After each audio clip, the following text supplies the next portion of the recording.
Greetings. Okay, good. Audio. Hey, how you guys doing? Sunday night, and I really wasn't gonna stream. I still kind of because wasn't really prepared. But people kept asking for a stream, and I was thinking about this story: the Atlanta child murders. Hashtag demonetized. Let me make sure we're up on Facebook and YouTube. That didn't shut it down already. Just a quick check. I thought we could watch a documentary. I mean, first, I was going to go with some of the updates recently because they're advocating for him to get out. A lot of people believe he's innocent. Some people believe he's responsible for some of the murders. Gigi, what's up? And okay, we're good. Good in both places. And so I figured we could watch the whole documentary. It's kind of long, so I was like, but there were some other videos that were a little bit shorter, but I thought this one was good. But this is like an hour and a half. It's kind of long. And I don't like to do content like this usually. People calling me. I usually like to actually do some research. I mean, I've heard of this. I listened to this on a podcast. People already commenting. Jason said old school. Pettis said, I believe he's responsible for some, but not all. Mula, what's up? Welcome to the live. I do not need to watch this to concur 1000% he's responsible, but not all of them. Yasmin, what's up? Nadine, Jackie.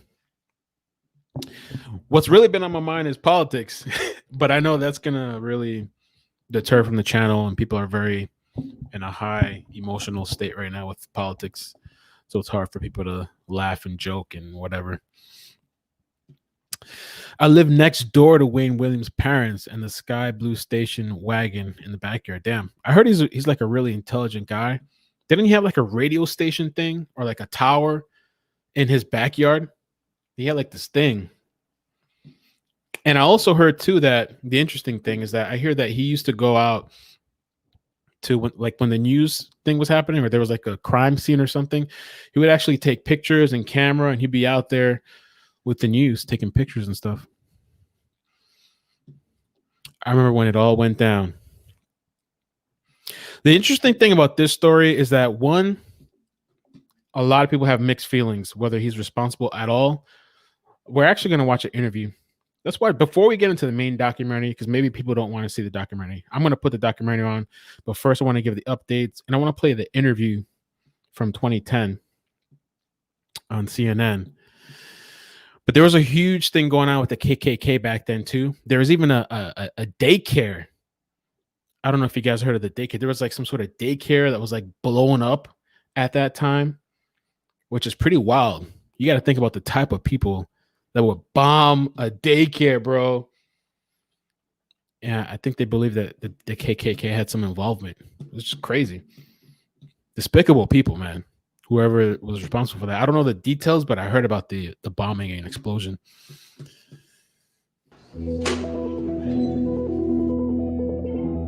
Good morning. How you doing? When we returned to prison for our final interview with Wayne Built the Williams, radio station. we had one question he was age of not 13. expecting. Wow. What Wayne had written about being recruited for espionage training as a teenager.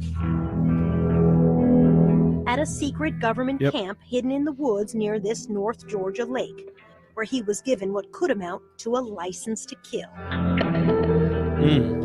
Well, they say the killings did stop after he was, arrested or whatever. But we're going to watch that right now, too. Nadine said a KKK member came out in an interview recently.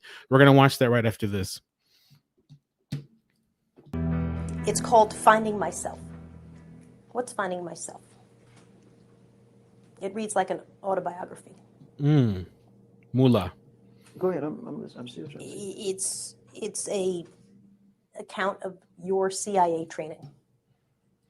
And this one's kind of interesting. I don't know what kind of CIA training. I've heard of this whole CIA thing. I don't know exactly what they taught him or what was the involvement. Maybe people know in the comments. But he didn't want to talk about it. We're not going to get into that. Why not? We're not going to get into that. I got a copy of it. Yeah, but we're not going to get into that. Why not? You just simply Looky, not gonna what's get up? into that. By his account, Wayne Williams was fresh out of high school, just 18 years old, when he was initiated into a secret world. So I'll do the talking part, and you can answer what part of it you want. You write how you fired rifles, submachine guns, handled assault weapons, grenade launchers, C4, learned unarmed combat techniques through this training group over weekends. Wow. Carol, what's up? Is it true or is it false? We're not going to comment on When that. you're 19 years old, you're saying you work for the CIA. You've been recruited. I'll let the document speak for itself. I'm not Damn. Copyright 1992 by Wayne Williams. No, we're just getting started. Is this an audible? For people that are joining, we haven't watched the documentary. We're kind of looking at the updates. A lot of people have seen these documentaries on Wayne Williams. I listened to a podcast. There's also something new on Netflix by Mindhunters, which I've watched, like, I think the first season. There's supposedly an episode on this situation too, which might be worth checking out. I mean, I can't play it here for you guys right now. They'll definitely take this The video biography? down. I cannot comment on that. Were you trained in unarmed combat techniques? Could you grab somebody bigger than yourself, put them in a chokehold? That's what Oh, now she's trying to set him up, though. She's kind of trying to set him up and line him up. Let's see where she's going with that. I'm sure there are other things in unarmed combat besides putting somebody in a chokehold. But when I talk to the military experts and I say to them, what exactly does that mean? That's one of the things on their list. Top 2 things, by the way. I wouldn't down there. So, are you trained in that or not? Let me say this. Let's just say that I had some experiences that I do not want to comment on today for reasons that the document says, okay?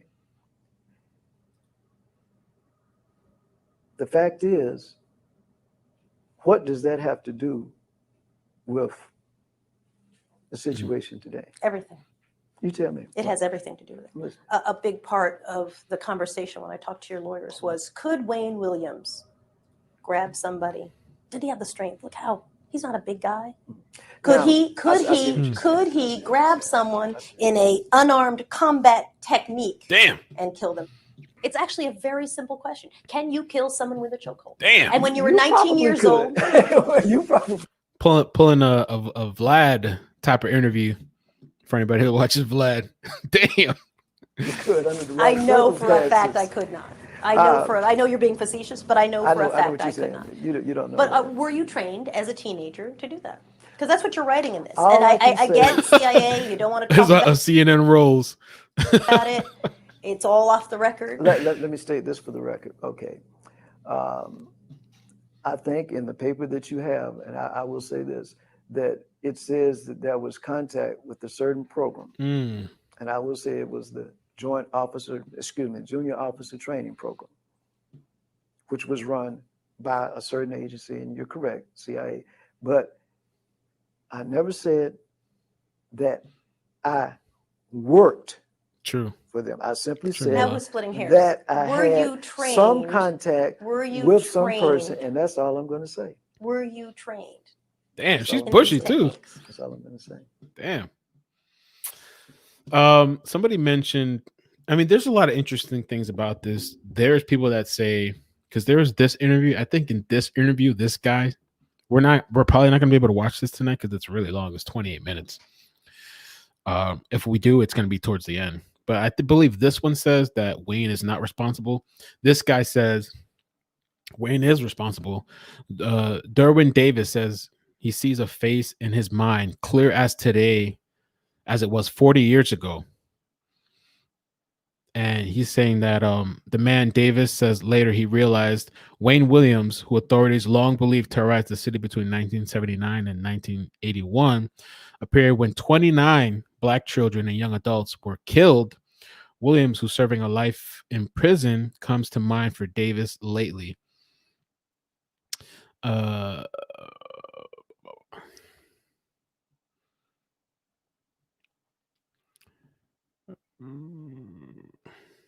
Yeah, we'll leave it at that. Move on to the next one. But let me play. I want to play these two clips because we got the guy from the KKK and we got the guy that says Let's play the KKK one first. I think this is this is the KKK one. Let's listen to this. You guys tell me what you think. Killed over a 3-year period. Since the 1980s, the infamous Atlanta child murders have been blamed on one man, Wayne Williams. But moments after we aired that exclusive report about a separate secret investigation into potential KKK involvement, 11 Alive Naeem Abdullahi got a call from a man claiming that he was the informant in that investigation. After vetting his identity, we sat down with him to hear for the first time why this insider believes someone else was behind some of the Atlanta child murders. What compelled you after all these years to come forward? Is it something that's been weighing heavy on your heart? I'm getting ready to die. It's that simple. This is a man we'll refer to as Larry. We're keeping his identity undercover because he fears retribution for what he's about to reveal. He says he lived a double life as a Klan member during the top secret KKK investigation called the 8100 file. Nearly 40 years ago, the investigation looked into controversial claims that suggested the Klan could be responsible for the Atlanta child murders. This is the most heinous crimes committed in the nation. Killing those kids. What good harm point. did they do anybody? Is what it is. The missing and murdered children, as always. Stuck with you. Documents state that investigators had at least 2 strategically placed sources. Larry says he became one after a Klan member approached him. And he asked me if I wanted to join the Klan. And so he did, as an undercover agent. Then I was asked to be the bodyguard of the Grand Dragon. As Larry shared his story, he outlined in details The Grand Dragon. And he's being anonymous and all that stuff, but it's like, if you're detailing yourself as being the bodyguard of the Grand Dragon, wouldn't these people know who you are? information about the individuals profiled in the KKK investigation. After 4 or 5 meetings, the missing and murdered children come up. And says, we got to get them. We got to start a war. That's exactly what the 8100 file details. Within the documents, law enforcement officials explain that the investigation was kept secret and sealed away from the public due to fears it would cause a race riot. 11 Alive first reported on the 8100 file back in 1986, and we uncovered it recently. The Klans wasn't after girls. They were after males. Because males could cause a lot of problems when they got big, when they growed up. Larry says he wore an audio recorder which could record up to 10 hours. Documents show the audio recordings were approved by authorities. It's kind of interesting that they said they were after the males, you know. You're going to find a lot of records. Thanks, Roberta. Appreciate you. Destroyed by these agencies. They did want the public to know. He's right. We confirmed that all audio recordings, including those wiretaps, were destroyed. When Wayne Williams was convicted of 2, I said, oh, we quit. This is it. We can close it out. The GBI helped lead the original KKK investigation. A spokesperson says they destroyed the evidence once agents dismissed a link to the Klan. Documents also state that APD was also involved in the 8100 file. They told us, quote, our investigators have not encountered any files outlining KKK involvement. Larry also recalls details about the boy mentioned in the files, Luby Jeter, who one day bumped his go-kart into a Klan member's car. They referred to him as a kid had run into a car, a truck, or something with a four-wheeler or a go-kart or something. And on February 5th, 1981, Luby Jeter was found dead. Jesus. I hope they find justice. They're still human, they still bleed, and they hurt. I could hear it in your voice and in your emotions that this is a story that has stayed with you. I can't do nothing for them.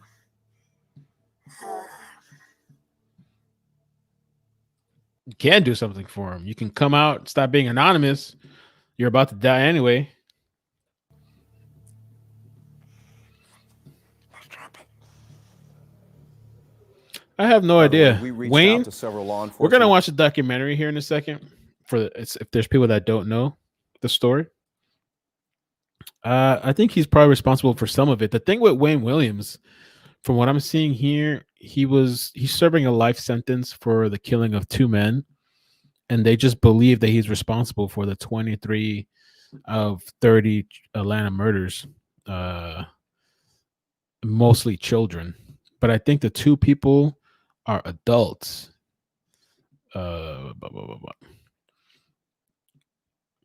Yeah, from what I'm seeing here, I believe it's 2 adults.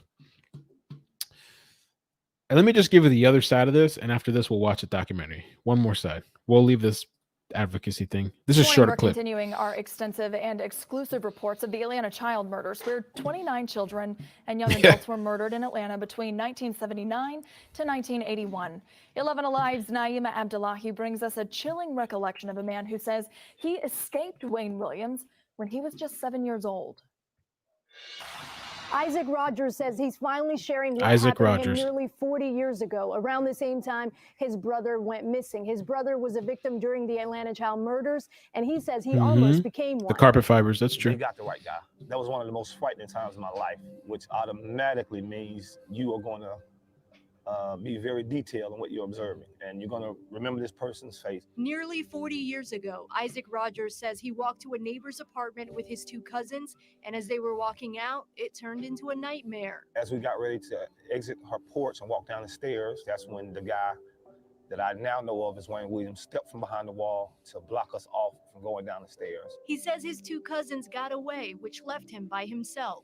The only thing I could do was to turn back around, which is what I did. I went back and I started to beat on Ms. Willie Mae's door to get her to open the door. Isaac Rogers says Wayne Williams was still approaching him when the neighbor came to the door.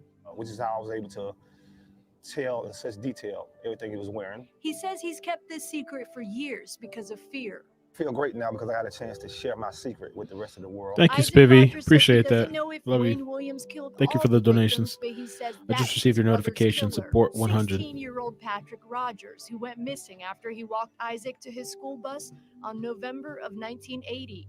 Yeah, it's such a shame that he was robbed of his potential. Investigators say evidence connected Williams to the Atlanta child murders, but he was sentenced to life in prison for killing 2 adults. Williams wrote a letter this week proclaiming his innocence once again after the city recently announced it was re-examining evidence in the cases to bring families some closure. Isaac Rogers says he doesn't buy Williams' story. Well, it's almost 40 years and he's still the same conniving, manipulative person that he's always been. Jess, who do you think is lying? Wayne or this guy that's telling the story? As far as writing letters, that doesn't mean anything. He says he's thrilled the city He will wants now out. build a memorial for all the victims, a request from a grieving mother that 11 Alive brought to the city's attention. It gives us an opportunity to know that it's documented. It will be documented in history, that the world won't forget about the travesty that took place here. And he has Well, one suggestion. let's get on to the documentary. I thought this was a decent one. At least one that's not going to get me a strike, hopefully. This one starts from the beginning. Roberta said I was really young, but I do remember this. My daddy followed the story, and he always said Williams did it. Wayne. Okay, Wayne. Let's just check it out. The way he was caught, though, which I'll get into later, I thought it was so crazy, though. Just the chances of him driving by that bridge, and that was like the last night, supposedly, when I was listening to this podcast. That was the last night, and they were going to give up and call it. And his vehicle just happens to drive by when they hear this big splash in a canal where bodies have been showing up. So.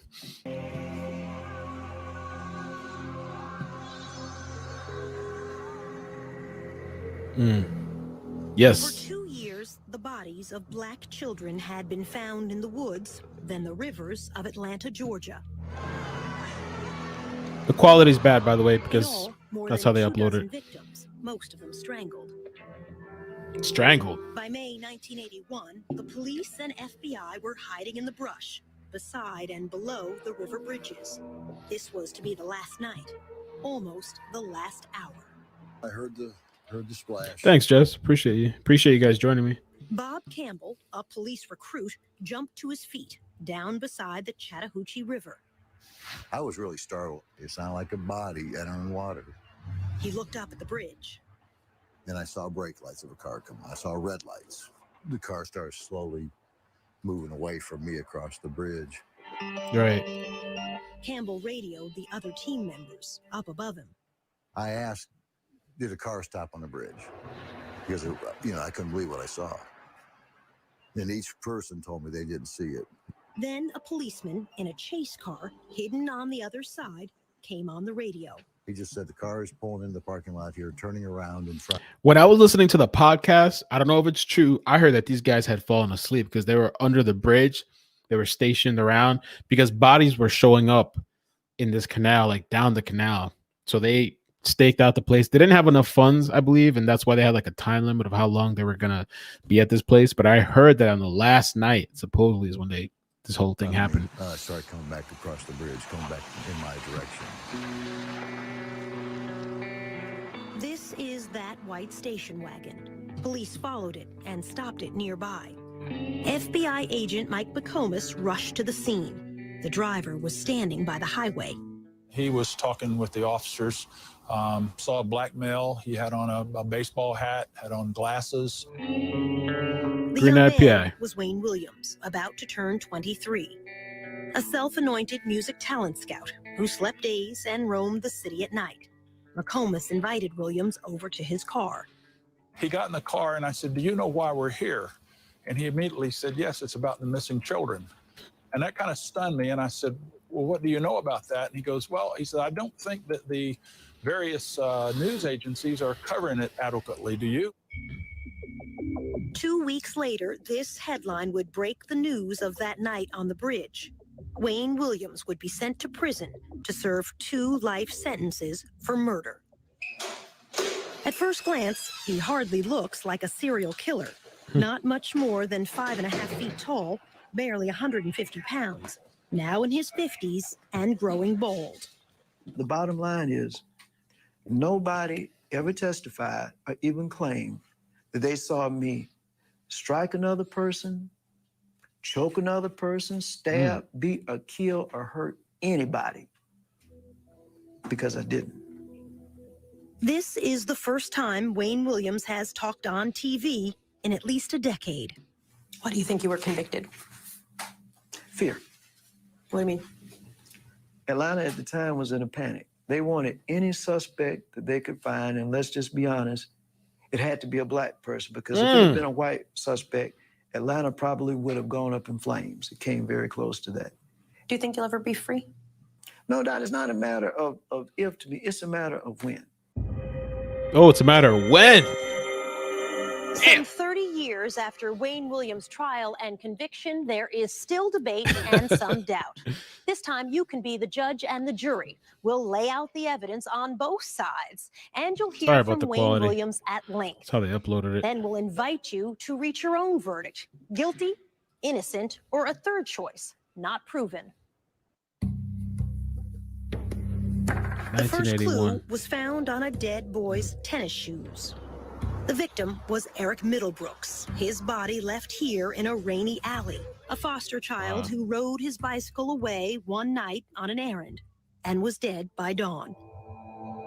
Detective Bob Buffington saw something red stuck to Eric's tennis shoe. And I noticed in the murders flap ended. of the edge of this shoe, this tuft of what to me appeared to be wool, and that was it. We could find no other evidence. Back at homicide, Buffington showed the fibers to his superiors. The lieutenant made a big joke out of it, and told the rest of the squad that if I went over to the lieutenant's house and cleaned out the lint trap in his dryer, we could probably clear out all the cases in the city of Atlanta. Still, Buffington sent the fibers to the state crime laboratory. A young forensic scientist, Larry Peterson, took a look. So why was a fiber that was stuck in the crack of a shoe, why was that Because it was important? somewhat loosely there, and people don't normally have tufts or carpet fibers loosely stuck in their shoe. From those few thin threads, Peterson would begin to build a case to try to catch a killer. How many fibers across the board did you look at every day? in this case, when the case really started getting busy? 100, 500, Well, 1,000? Literally, there's going to be hundreds, if not thousands of fibers there, depending upon the case. In the spring of 1980, no one wanted to believe a serial killer was loose in the city, even when Bob Buffington spotted a disturbing pattern. There had been a sharp increase in the number of children under the age of 14 who had been killed. When he told his boss at Homicide, the major threatened to transfer him. And I truly think that they were afraid that there would be a panic. It was this mother, after the loss of her 9-year-old son, who finally forced police to listen, but not until almost a year after her boy died. Camille Bell and her children lived in these project apartments, poor to the eye, but rich 1979. in mind and spirit.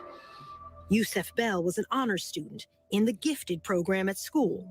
On a warm October Sunday in 1979, he walked away on an errand to buy snuff for an elderly lady downstairs.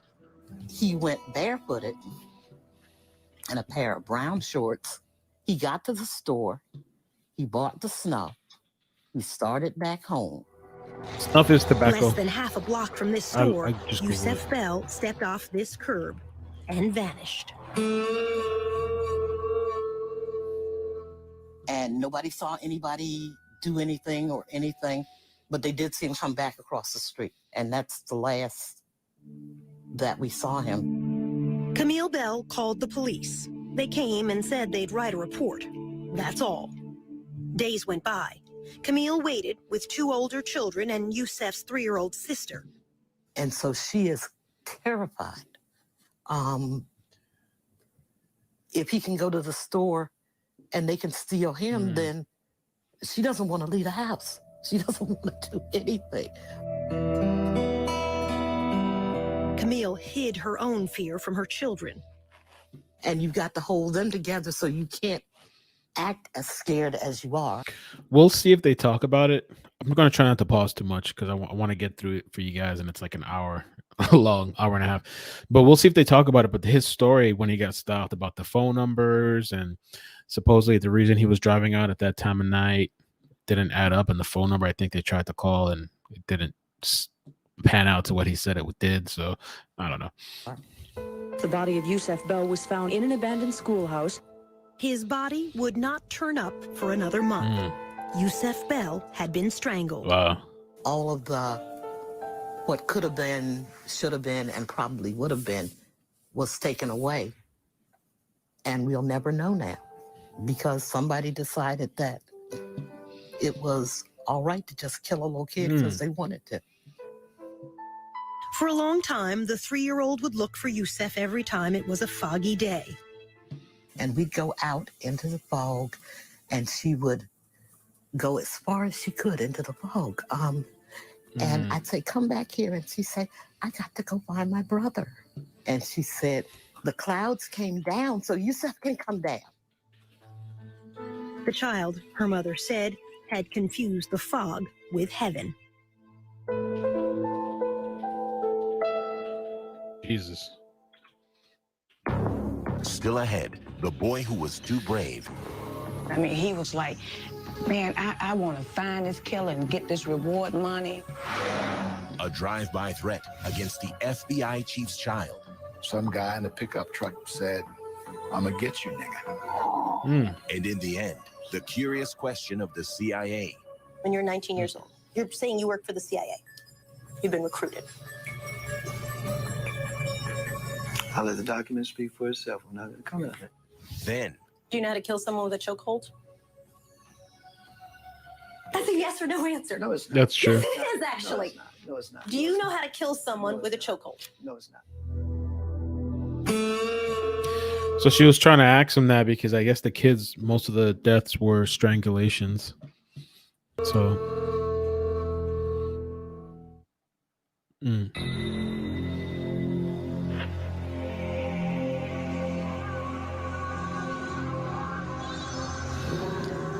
I didn't know they had a Netflix thing. In the spring of 1980, police were still reluctant to listen to iCkEdMeL Bell. Children were dying on the streets of Atlanta in the daytime. Jesus. Among them, Jeffrey Mathis, only 10.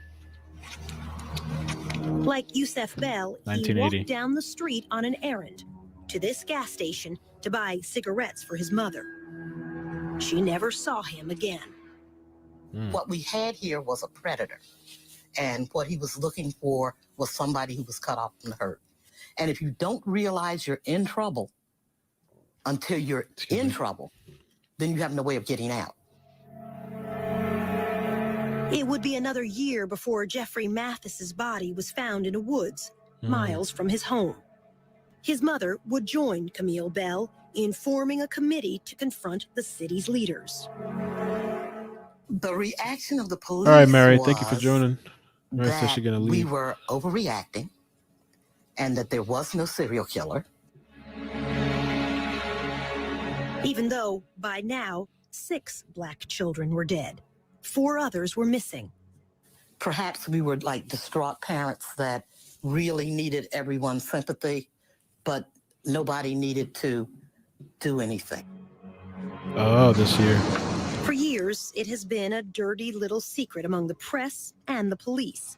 Deaths of blacks draw less attention than deaths of whites.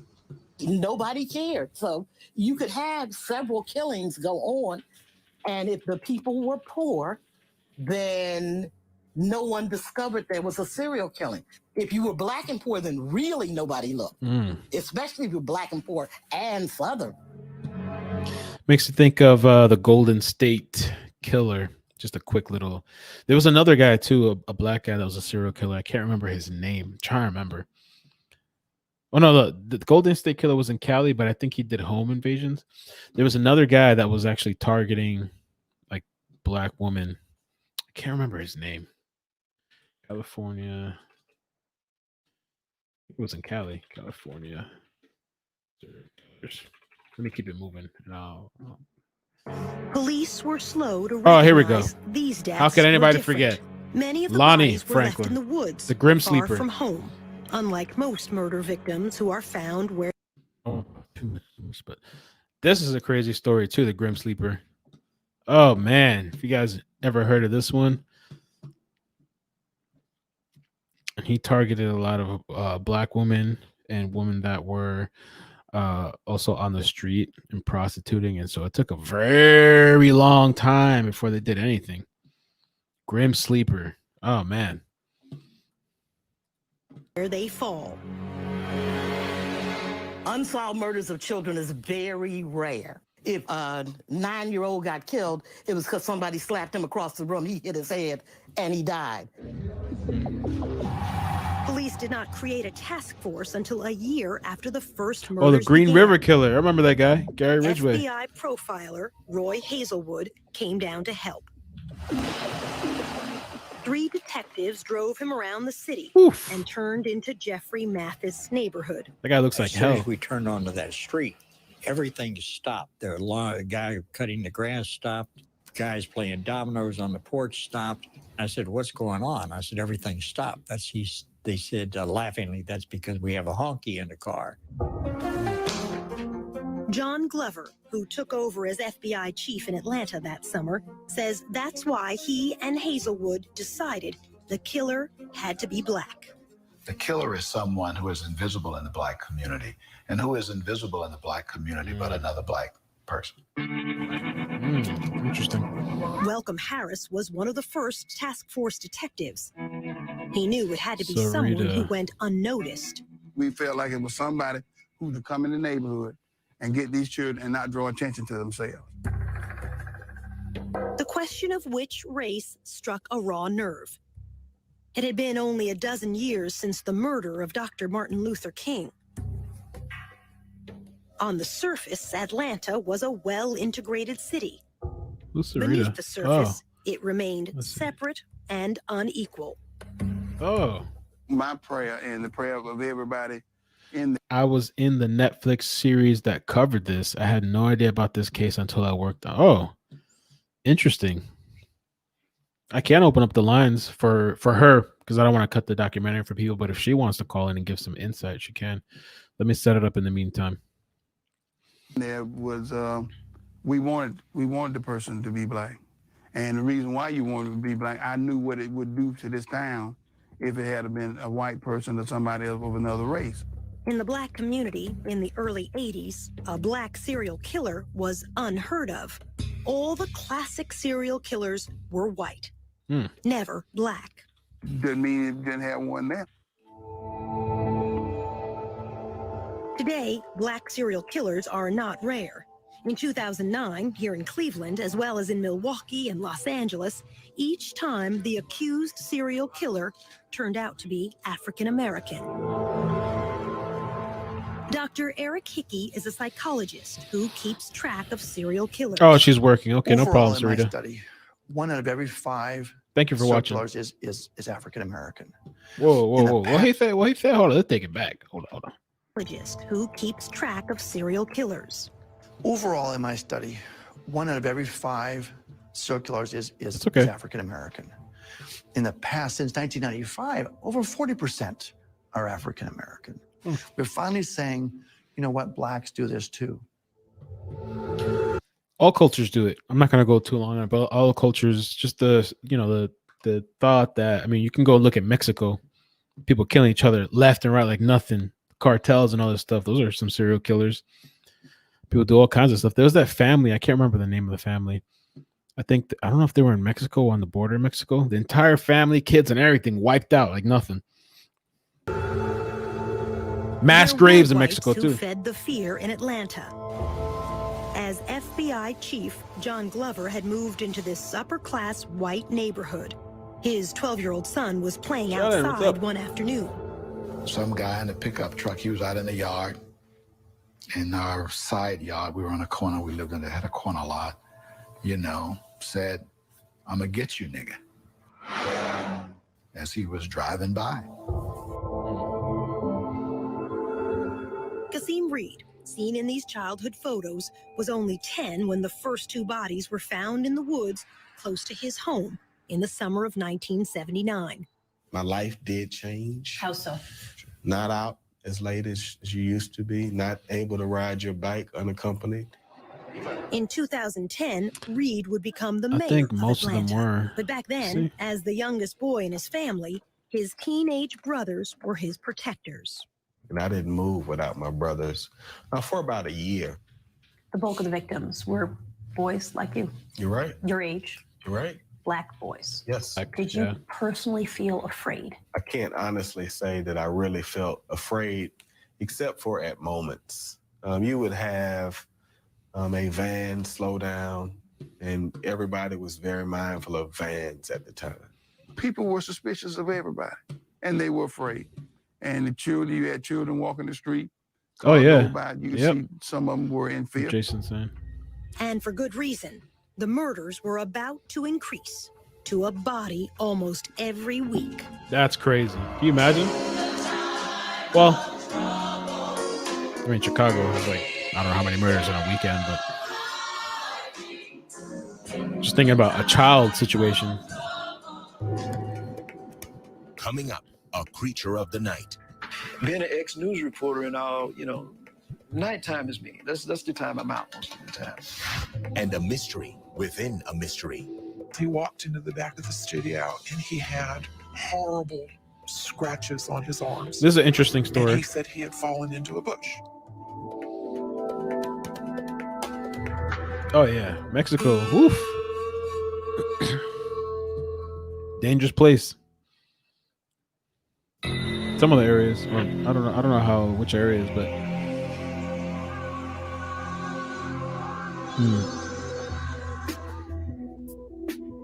So many of the children who died were poor, who earned spending money carrying groceries, running errands for others. Or, like Luby Jeter, peddling car deodorizers outside this supermarket on New Year's weekend, 1981. Wow. His mother worried about his going off alone. He said he was a big boy. They had to catch him first. Luby was a good student, a sophomore in high school. A witness at the shopping center that day saw Luby with a man and helped a police artist draw this sketch. A man with a baseball cap, perhaps a scar on his cheek.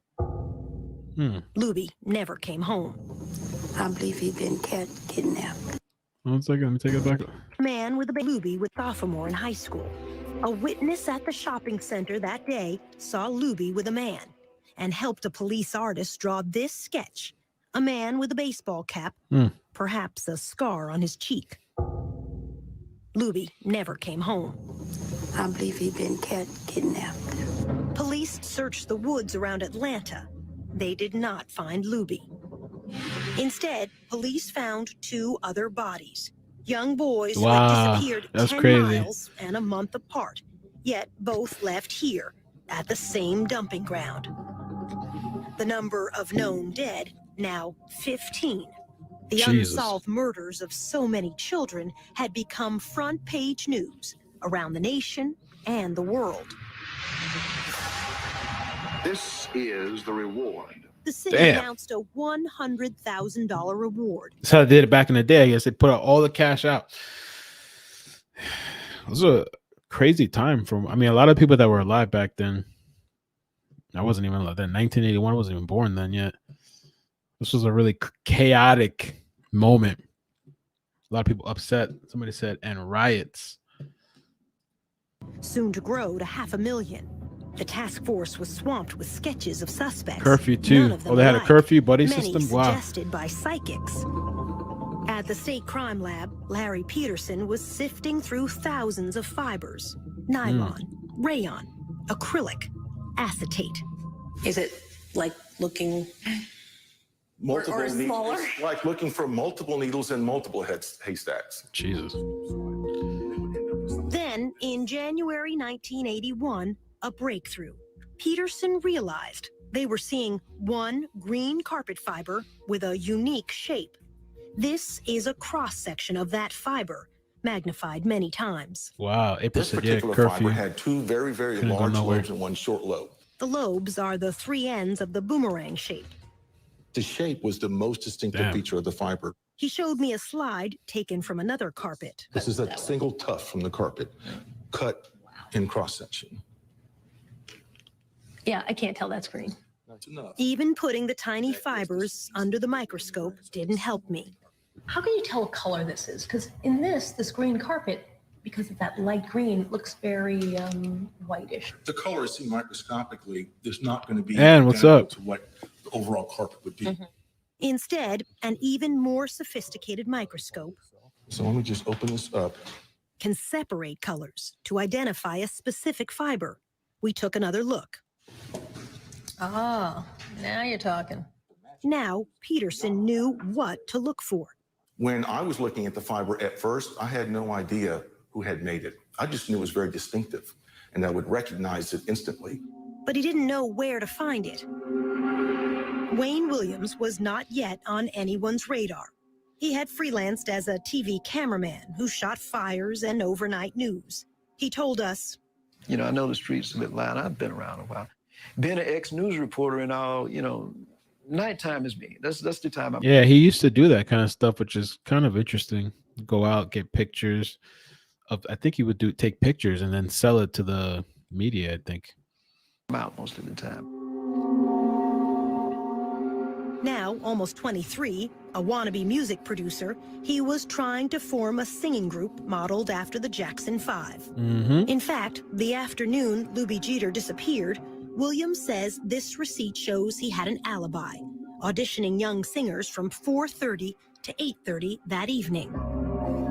The studio was a small demo studio. Kathy Andrews was co-owner of that studio. I heard To about my this. best recollection, he auditioned young kids for a group that never existed. They were roughly as young as 8 and as old. For the kids, they were as old as 11 or 12. Now living in another state, Kathy Andrews did not want her face shown because of what she saw on another day at her studio. At one point in time, when Wayne came for one of the sessions, he walked into the back of the studio and he had horrible scratches on his arms.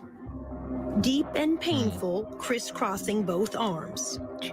It was more this way and that way and that way and that way and that way and that way. And they were angry looking. And when I looked at him, the first words out of my mouth was, "Oh, Wayne, what happened? That looks awful." And he said he had fallen into a bush. That's strange. 15-year-old Terry Pugh died late that January. His body dropped by the roadside in a rural county 20 miles from home. He had been strangled. His mother. Whoever killed him, he had a tussle with him because he had scratches all over. It gives me chills down my spine still. Oh, she said whoever killed him had a tussle with him? Oh, let me see real quick. Miles from home. He had been strangled. His mother. Whoever killed him, he had a tussle with him because he had scratches all over. Oh. It gives me chills down my spine still. To this day, Kathy Andrews does not believe Wayne's explanation. He did not fall in a bush. That was after you realized it, it was fairly obvious. I mean, and I don't know what else could have caused that kind of wound on his arm. The intervals between murders were shrinking. 19 days from Louis Jeter's disappearance until Terry Pugh's death. Then 15 days until the next victim. Soon 13. Then 11. And before long, a body a week. FBI profiler Roy Hazelwood says this is not unusual for serial killers. They come to believe that they, in fact, are almost immune to mistakes, if you will, and they can take greater risks because it's more exciting, and because they're so superior, they don't have to worry about the inferior police catching them. After a month, Louis Jeter's body would be found in the woods. The boy left naked except for scraps of underwear. The medical examiner would testify Jeter. It's kind of interesting that you say that, April, because I'm just kind of thinking of the Golden State Killer. Weirdo looking dude. The Golden State Killer. But he was actually a cop for a period of time. And that guy was always avoiding the police. Golden State Killer. Always avoiding the police at that time. Joseph James D'Angelo. I couldn't believe when I saw this guy come into court. This guy that did so many. How many kills? I gotta see how many. This guy came into court looking like this, looking crazy as shit. I mean, he could have been put on an act because one of his neighbors said that before they arrested him, he was mowing the lawn and had no problem. He was mowing the lawn and had no problem. And now he's like this whole thing where he can barely stand. Weirdo. That guy was I mean, I heard a lot of the stories. Committed 13 murders, 50 rapes, 120 burglaries across California between 1973 and 1986. Damn. And he had kids. He had a family. Damn. That's crazy. Apparently had been killed by, quote, a chokehold around the neck, a forearm across the neck. He's playing crazy role. Have reason to ask Wayne Williams by the end of all of this. It's actually a very Probably simple so question. too. Can you kill someone with a chokehold? And when you were 19 years old, You probably could under the right I know for a circumstances. fact I could not. When we return, the boy who wanted to catch a killer. The body was indeed another victim of Atlanta's child killer or killers. I just know right away it was his body. Oh my God, Mom. And later, a failed lie detector test. It surprised him that he didn't beat that polygraph test. He was convinced he could beat a polygraph test. Yeah, he did fail. Let's see. Was it 2 polygraphs?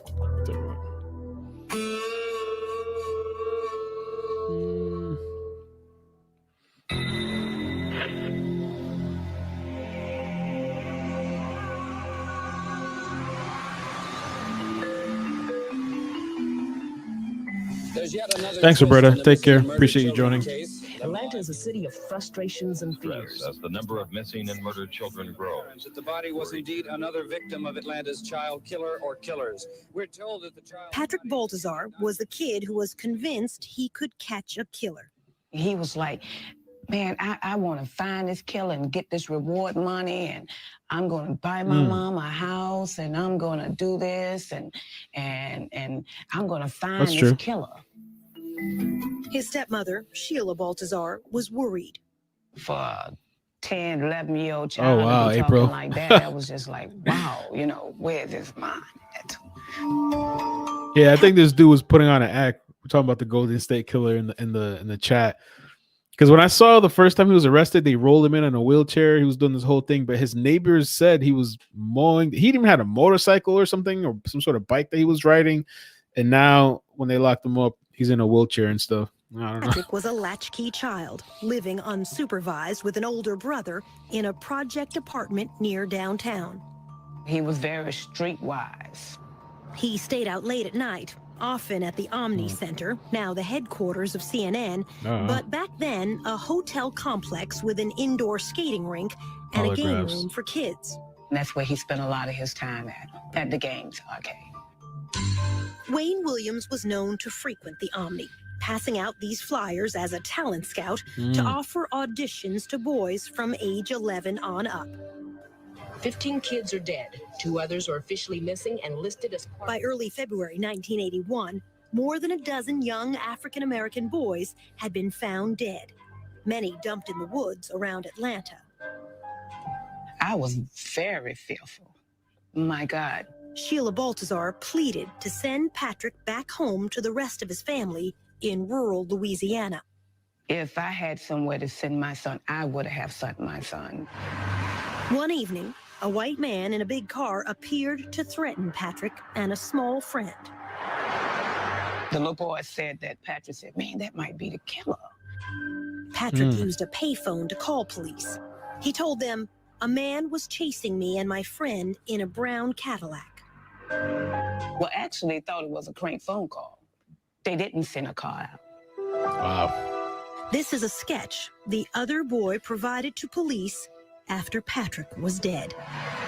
2 weeks later, on February 6th, Patrick stopped by the restaurant where his father worked to ask for money, then walked back toward the Omni. He never made it home that night. Damn. I'm like, he didn't come home? Oh my God. That was the first thing popped in my head. Missing. Murdered. Oh my God. It's possible. The Missing Persons Jess? Bureau continued their hunt for this missing child. 11-year-old. One day seemed like it was a week. Oh my God, Barry. It was the longest search in the world. Maybe, I don't know. It was almost 2 p.m. when maintenance man Ishmael Strickland found the lifeless figure of a young black boy lying in some bushes. On the 7th day, a maintenance man spotted a body tossed down into the woods behind a parking lot at a suburban office complex. The bank was fairly steep. Medical examiner Joseph Burton had to hold on to a rope to get down to the scene. He had a ligature mark on his neck, like if somebody had a ligature and they were behind you or off to the side behind you and they closed their hands or fists together and pulled the ligature, basically. In other words, killed from behind. Most likely, yes. All right, let me place another sample on this side. State Crime Lab scientist Larry Peterson attended the Samuel autopsy. Little. I can recall one autopsy pulling a fiber off of one of the victims. It was a green carpet fiber, and mounted the sample on the slide, went over, looked under the microscope, and went, it's the same. I never heard of this guy, Samuel Little. I don't think I have. Interesting. Claims to have killed a 1993 woman. He has been linked to 60 murders. Wow. One. You knew right away. I knew right then. And it became apparent that the body was indeed another victim of Atlanta's child killer or killers. Again, Local television carried these pictures live from the crime scene. As it was studied, it became apparent it was one of the 3 children listed as missing. We're told that the child's body, again, had not... Sheila Baltazar got a call from her mother. She say, they found another body. She say, I really feel like this is Patrick's body here, you know.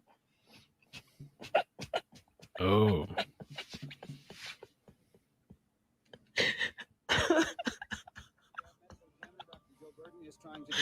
Oh my God. But if he is one of the 3 missing children, the chances are strong that he was 11-year-old Patrick Baltazar, who disappeared 1 week. Mrs. Baltazar and her husband went to the funeral home to identify their child.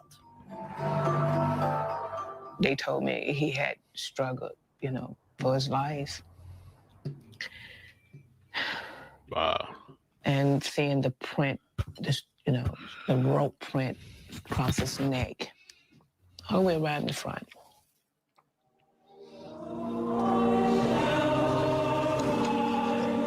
At Patrick Baltazar's funeral, she would insist on an open casket. I just wanted the world to see that this child could have been anybody's child.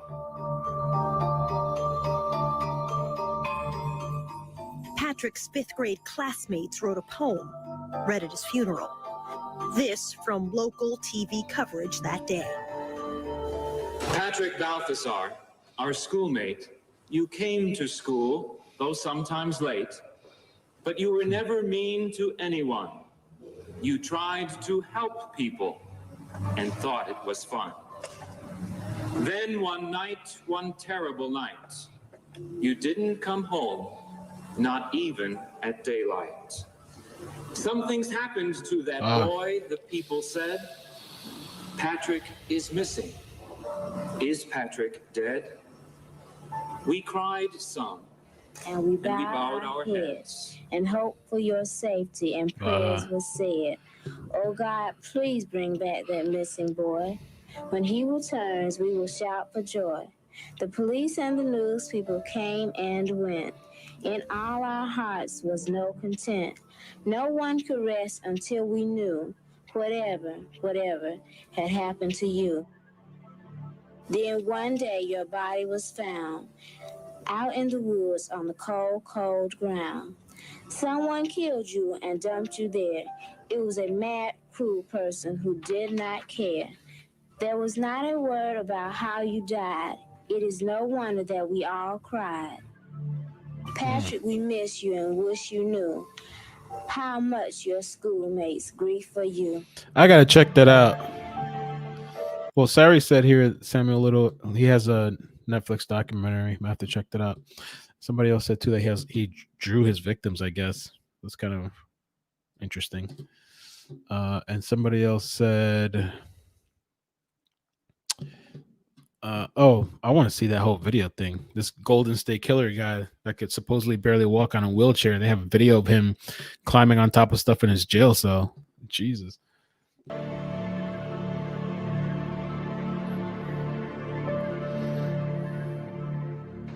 Just ahead, the Klan under suspicion. It was an entire family of brothers that were involved in the Klan.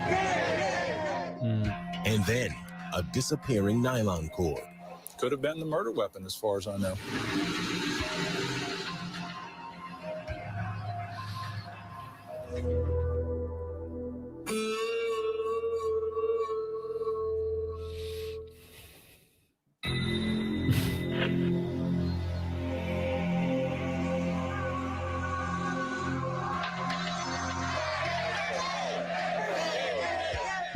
In February 1981, a troublesome tip reached the police. A man involved in the Ku Klux Klan could be Atlanta's serial killer. Damn. Atlanta was KKK. about to explode, and here was information potentially that the Klan could have been doing this. Bob Ingram with the GBI, Georgia's Bureau of Investigation, got the case. It was an entire family of brothers that were involved in the Klan that were the focus of this particular intelligence information. An informant said one brother had threatened Luby Jeter, the child found dead only weeks before. The Klan associate lived here on a dead-end street in the railroad town of Mountain View, on the outskirts of Atlanta. We're tapping telephones. We heard a lot of rhetoric. We heard a lot of racial slurs. On one wiretap, the detectives heard this said, "Go find you another little kid." The GBI followed the four brothers for almost 2 months. these family members were under surveillance at that time, physical surveillance, where we had an eyeball on them. In those 2 months, 6 more Black youths would disappear and die. Detectives saw nothing to link the Klan to them. If somebody was in there with a van or 2 or 3 men who to grab somebody and dump them in the back of a van, people would have noticed if they were white. The brothers were called in. They took lie detector tests and passed. They were polygraphed and cleared as to their involvement in the killing of Atlanta's children. Clearing the Klan didn't stop the murders. JoJo Bell was one of the victims who vanished during the surveillance. He used to hang out at this seafood carryout place. Manager Richard Harp. You come here and do anything, I'll give him $1 or 2. Just long enough he get money to go to show or get money to buy stuff at the store or something like that.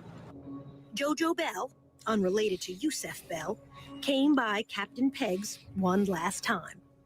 About 3:30, 4 o'clock Monday, he came by and stuck his head in the door. Said, "Richard, I'm going to shoot basketball. I'll see you later." Throwed his hand up, went on up to speak. To a schoolyard basketball court like this. This witness, Eugene Laster, knew JoJo and saw him leave the game. He said JoJo left in a station wagon that looked like this. Laster testified he got in the car, got in Wayne's car. In court, Laster would identify Wayne Williams as the driver. Oh. Eugene Laster. Okay. He's pretty much an eyewitness. Said that you gave a ride to JoJo Bell in your station wagon. Okay. Did you? No, I did not. You never gave a ride to JoJo Bell? No, I did not. Williams did not deny he was the driver. He instead insisted his passenger had to be someone else. Oh. JoJo Bell was never to be seen again. But it would be horrendous if another child dies, period. A week later, Sammy Davis Jr. and Frank Sinatra came to Atlanta for a concert to benefit the children. The photographer up on stage, that's Wayne's father, Homer Williams, with the black newspaper, Atlanta World. How come you got no tuxedo on there? You're going to come up here on the stage looking like that there. Backstage with Sammy Davis Jr. in a photo which made the front page, that's future Mayor Kasim Reed. I remember that. It's so cool meeting Frank Sinatra. As a young child, Reed would help the volunteers searching Atlanta's woods every Saturday. We literally would walk through wooded areas, chaperone, and we would walk for a period of time until about an hour before nightfall. But now, a new twist in the murders. Patrick Baltazar, the 20th victim, would be the last child to turn up in a wooded area. A day or two later, an official would tell reporters fibers and dog hairs were being collected from the victim's clothing. The next child to die would be found in a river, wearing nothing but underpants. Fewer clues now for Larry Peterson. We're talking maybe a dozen or dozens of fibers as opposed to hundreds or potentially 1,000 fibers. The 13-year-old victim was found beneath this bridge over the South River in Atlanta's suburbs. A driver crossing that bridge earlier in the week saw a man leaning over the railing. It turned out to be the same afternoon JoJo Bell disappeared. At trial, the witness said the man was Wayne Williams. JoJo's body would not be found for 7 more weeks until Easter Sunday. It had floated far down the South River, almost into another county. He also had nothing on but underwear, basically. Medical examiner Joseph Burton went out in a boat to retrieve the boy. We've got the body wrapped in a sheet on one with the shirt off. Dr. Burton ruled both JoJo and the other boy found in the river had been asphyxiated. We didn't have any history of either one of these boys swimming in the South River in their underwear. Other bodies were now washing up in the Chattahoochee River. I think Wayne failed the polygraph test, though, it's not admissible in court. I don't know what they were like back in the day either, though. It must have been a lot different than what they have now. So it might not, the ones that we have now are probably more accurate if you can deem them accurate. As far as DNA, there's been I think some new updates supposedly with the DNA. They're getting things tested. I don't know. That I'd have to research more though. I mean, I see this one article from CNN stating almost 30 years ago, Wayne Williams went on trial for 2 deaths and became known as the Atlanta child murders. DNA testing was not a staple of courtroom science. Now it is, and new results have implicated Williams in the death of at least one 11-year-old.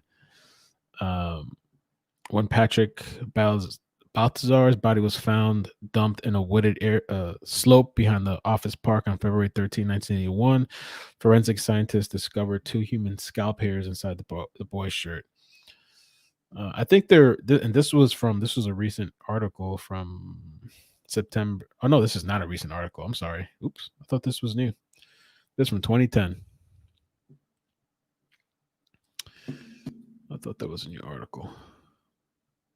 Oh, I was mistaken. This one's from 2019. Let me read this one a little bit while we play. I'll let you know what it says.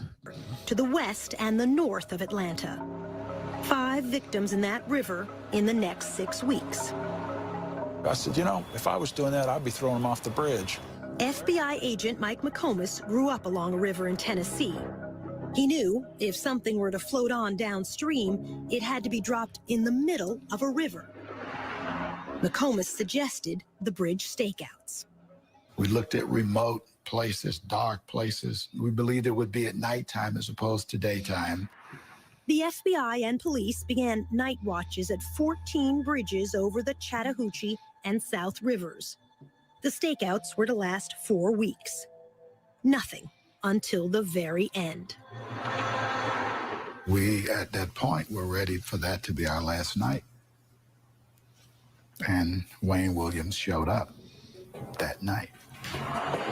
Just before 3 a.m., the station wagon drove onto the bridge. And he waited a couple more. 3 a.m. As far as the DNA thing, there's not much I can find. There was this 2019 article that stated they're reviewing things again, but as somebody mentioned in the chat, it's there's a shelf life. It says here, Bottom said Atlanta State and Fulton County authorities will review all remaining evidence in the child murder cases for possible modern DNA testing, and urged other jurisdictions to join the effort. Howard said the Fulton evidence will be reviewed by a new convent. I don't know what that is. Integrity unit, apparently modeled on similar programs in other states that allow the review of some convicts' claims of wrongful conviction. This was March 2019, so I don't know what happened with that. A really long time ago. Even with the modern technology of DNA, I'm not sure what they'd be able to get from then. Let's see if I find anything else. More hours, we might not have been there. Otherwise, we would have missed it.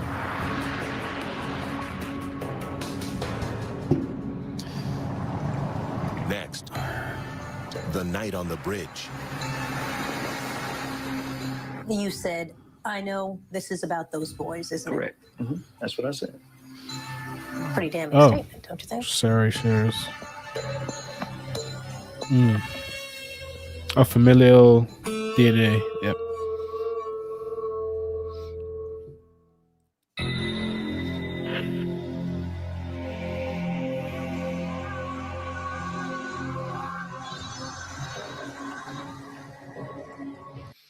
That's interesting. That night on the bridge, Wayne Williams says police made him the scapegoat because he was black.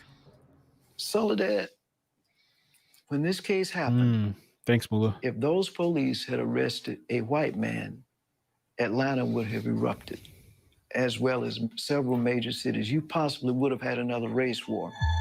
No, said the FBI chief. On the Atlanta Police Department side, they were looking for a white guy. So why would all of a sudden the black guy be considered a scapegoat? Williams disputes almost everything police witnesses said about that Thanks, night. Bibby. What happened that night on the bridge? Okay, in the first place, and I'm not being facetious, but nothing happened on the bridge. That's the whole misconception. As he tells it, there was no splash. He never stopped and didn't turn around. So you never stopped on the bridge? No, I didn't. You didn't throw trash? No. You didn't throw anything? No, I did not. You didn't throw a body? Definitely not a body. This reporter, yeah. Across the bridge, I turned off briefly after I crossed the bridge at Crystal. what I called a liquor store. Williams said he pulled into the parking lot only to look up the phone number of a singer he was trying to locate at that hour. I turned back on the highway. I went to a Starving Marvin store. I used the telephone, and I came back. The call didn't go through. I got some recording. This number is not in service. And I said, well, this is a prank. This is the closest thing to an address he had for the singer he said was Cheryl Johnson. The FBI looked hard and could never find her. It says to me that Yo. Cheryl Johnson didn't exist, that he made it up. You guys gonna make me go get Williams a shot, man? says only after that call from a gas station did he turn around to cross back over the bridge again. Police Thank you, would Spivvy. stop Love him you. moments later. Always supporting. You said, I know this is about those boys, isn't Correct. Mm-hmm. That's what I said. it? Pretty damning statement, don't you think? No, I mean, Yeah, this woman's bold as hell. This reporter. I mean, that's the good. perception in Atlanta was, at the time, kids were missing. And I think, if I'm True. not mistaken, the perception was Very. a lot of young males were missing. He stated that he wanted to go. His story was that he wanted to go ahead of time and to see where the singer lived at. So he went that early morning in preparation, supposedly for the next day at 3 a.m. Just happened to be driving over this bridge where they say they heard a big splash and where they found bodies later in the canal. And that's what I asked him. I said, this is about those kids, the boys or something like that, isn't it? Remember what FBI TV. agent Mike McComas said he saw when he got to the scene? Glowworm, thank you. Saw a black male. He had on a baseball hat. This is the sketch provided by the witness who saw Luby Jeter talking to a man the day Luby disappeared and died.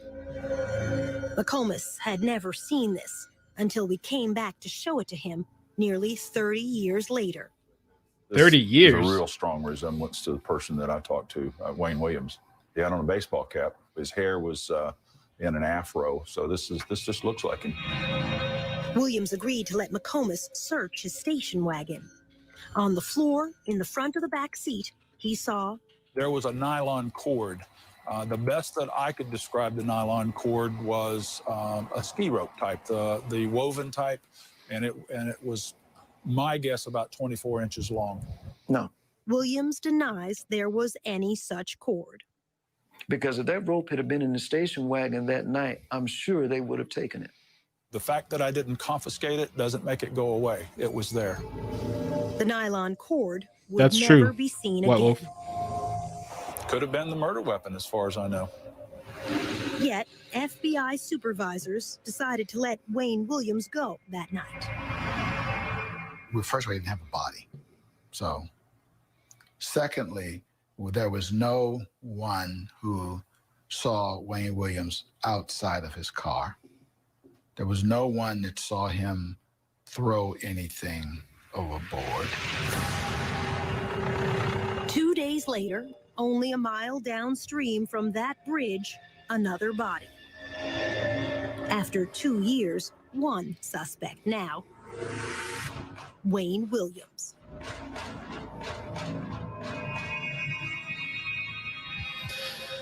I feel like they didn't do a full investigation the with lie the detector test. parents or It cops or surprised anybody him that else. He didn't beat that polygraph test. He was convinced he could beat a polygraph test. I said some reaction like, I'll be darned. You're the guy we've been looking for 2 years. I think that's the article I was looking at. Let me take a look at it again. Yeah.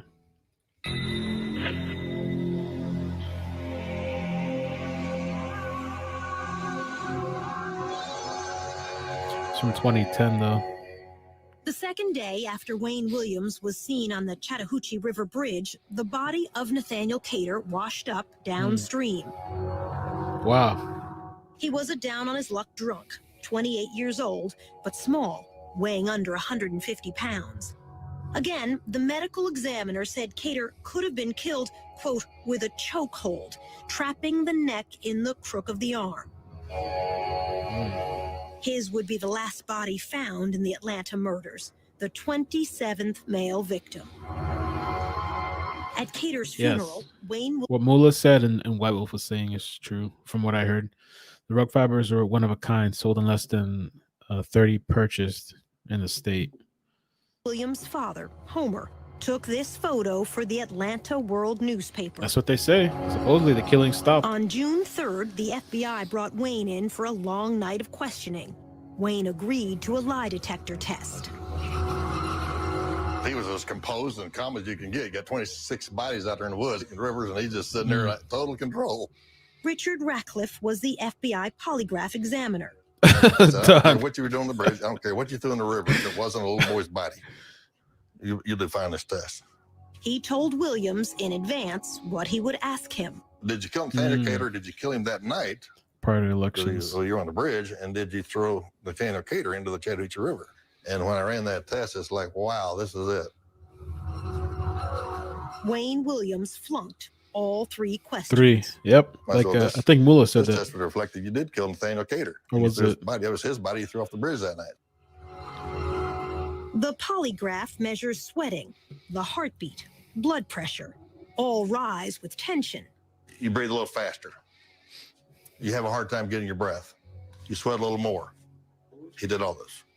I would fail those tests though, because for me, I'm kind of like I can be an anxious person too.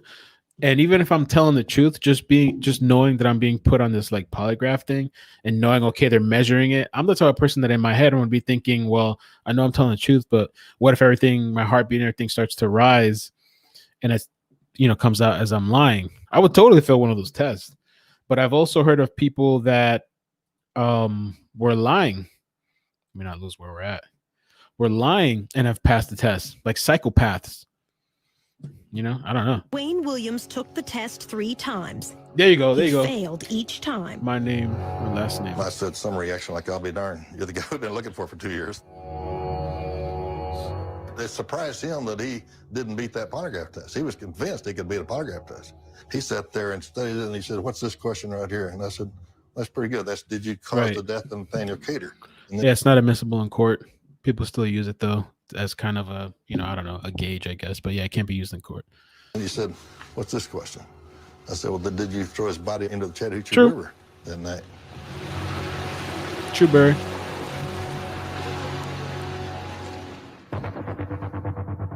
With the media waiting outside the FBI, the mayor's spokesman, Angelo Fuster, was called in to handle the press.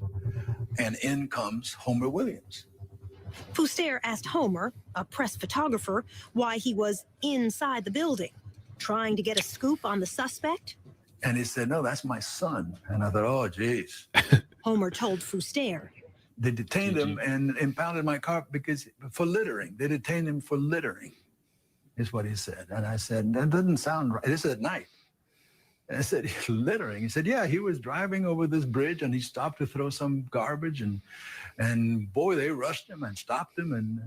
And at that point, I said to him, Homer, I don't think you need to talk to me anymore. We asked Wayne Williams about throwing garbage off the bridge. He denied his father ever said that.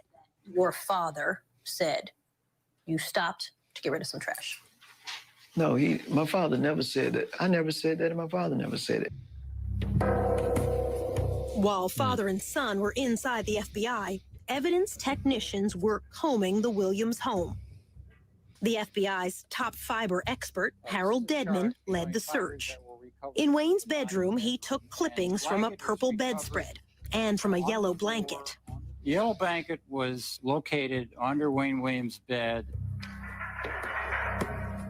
On the floor, a green carpet. That's the carpet we're talking about. This is a blow-up of those carpet fibers. Yeah. They're the only company to produce a fiber like this. But Larry Peterson was still in the dark. I had no idea there was a bridge incident. He had been called to the FBI office to help search this station wagon, but not told why.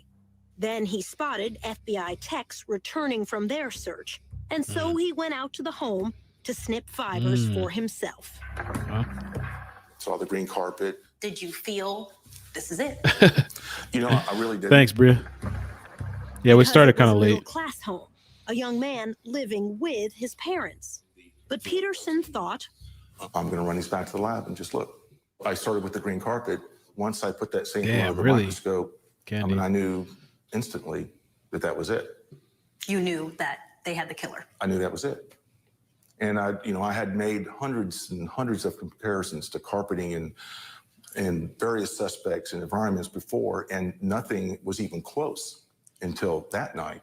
Did you stand up from your microscope and scream, "Hallelujah, we've caught the guy"? I really did just want to say, oh my God. still, Wayne Williams was allowed to go home that night. Damn, still. Thanks, Candy, for letting me know. And make a couple of other errands, so I was in the area, and I just In the morning, Wayne Williams called in reporters and TV crews who agreed not to show his face. He asked what was dropped in the river. Nothing. He acknowledged he failed a lie detector test. Then, asked about the victims, Wayne Williams said this. Some of these kids are in places they don't have no business being at certain times of the day and night. Some of them don't have no kind of home supervision, and they're just running around in the streets wild. And I'm saying, when you're doing that, that's not giving anybody a license to kill, but you opening yourself up for all kinds of things. We asked Wayne what he meant. When you say, that's not giving anybody a license to kill, but you're opening yourself up for all kinds of things. My point is very simple. All right, if you're out roaming the streets, like not all of these, but some of these victims were, you put yourself in a position for bad things to happen. He was charged for 2 murders, and I believe they were adults. I mean, one of them was... where was it? It was a 27-year-old Nathan Cater, if that's how you say it. And the other one...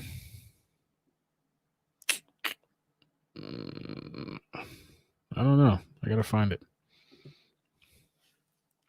Hairs and fibers retrieved from a body of another victim, Jimmy Ray Payne, was found to be consistent with those from his home, car, and dog. I don't know his age, though. Doesn't say his age for some reason. For days, the district attorney was reluctant to take Wayne Williams to court based on fibers alone. While he hesitated, the FBI, police, and media all kept a watch on Wayne. In this parking lot one day, he showed an angry face to a CNN camera crew. Well, hey, I'm telling you to quit following me, because I'm saying at this point you're following me and you're on private property. And if I were you, I'd get the hell off. That's right. Finally, on Father's Day evening, 1981, detectives arrived to arrest Wayne Williams for the murder of Nathaniel Cater. Once he disappeared in the back of this police car, Williams would never be free again. To this day. There you go. Yeah, Jimmy Payne. Williams seems to know a lot of the information. And a blow up on the Payne witness and stand. I was probably my own worst enemy. Nathaniel. I could see almost the shock in the jurors' faces. When he said, "You want the real Wayne Williams? You've got him." I think the jury understood that. Oh, he snapped in court, supposedly, right?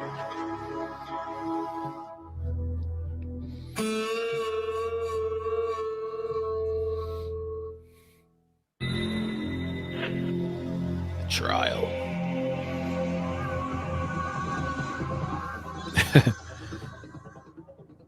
Wayne Williams would go on trial at the start of 1982.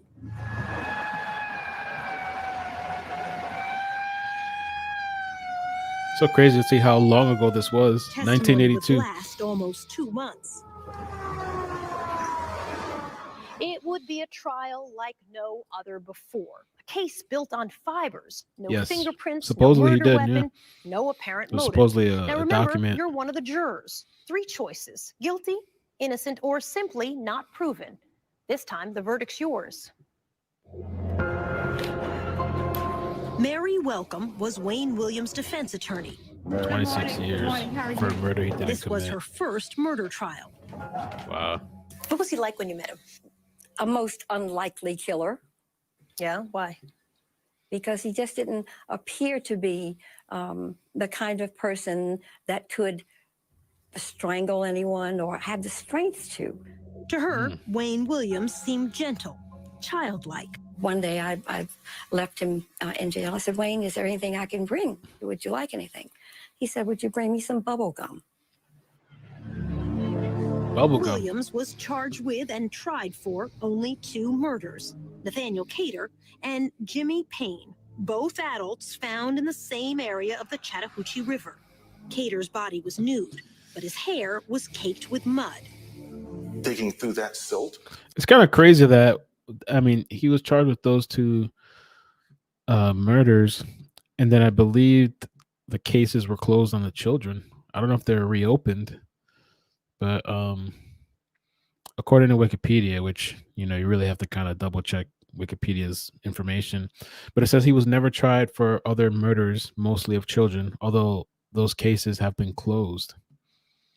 So it's kind of crazy. Can you imagine like being let me not talk too much to get this thing going. We have about 30 minutes left, but just thinking of, like, you know, you're a parent and you have kids and they just close the case on your child. Yeah.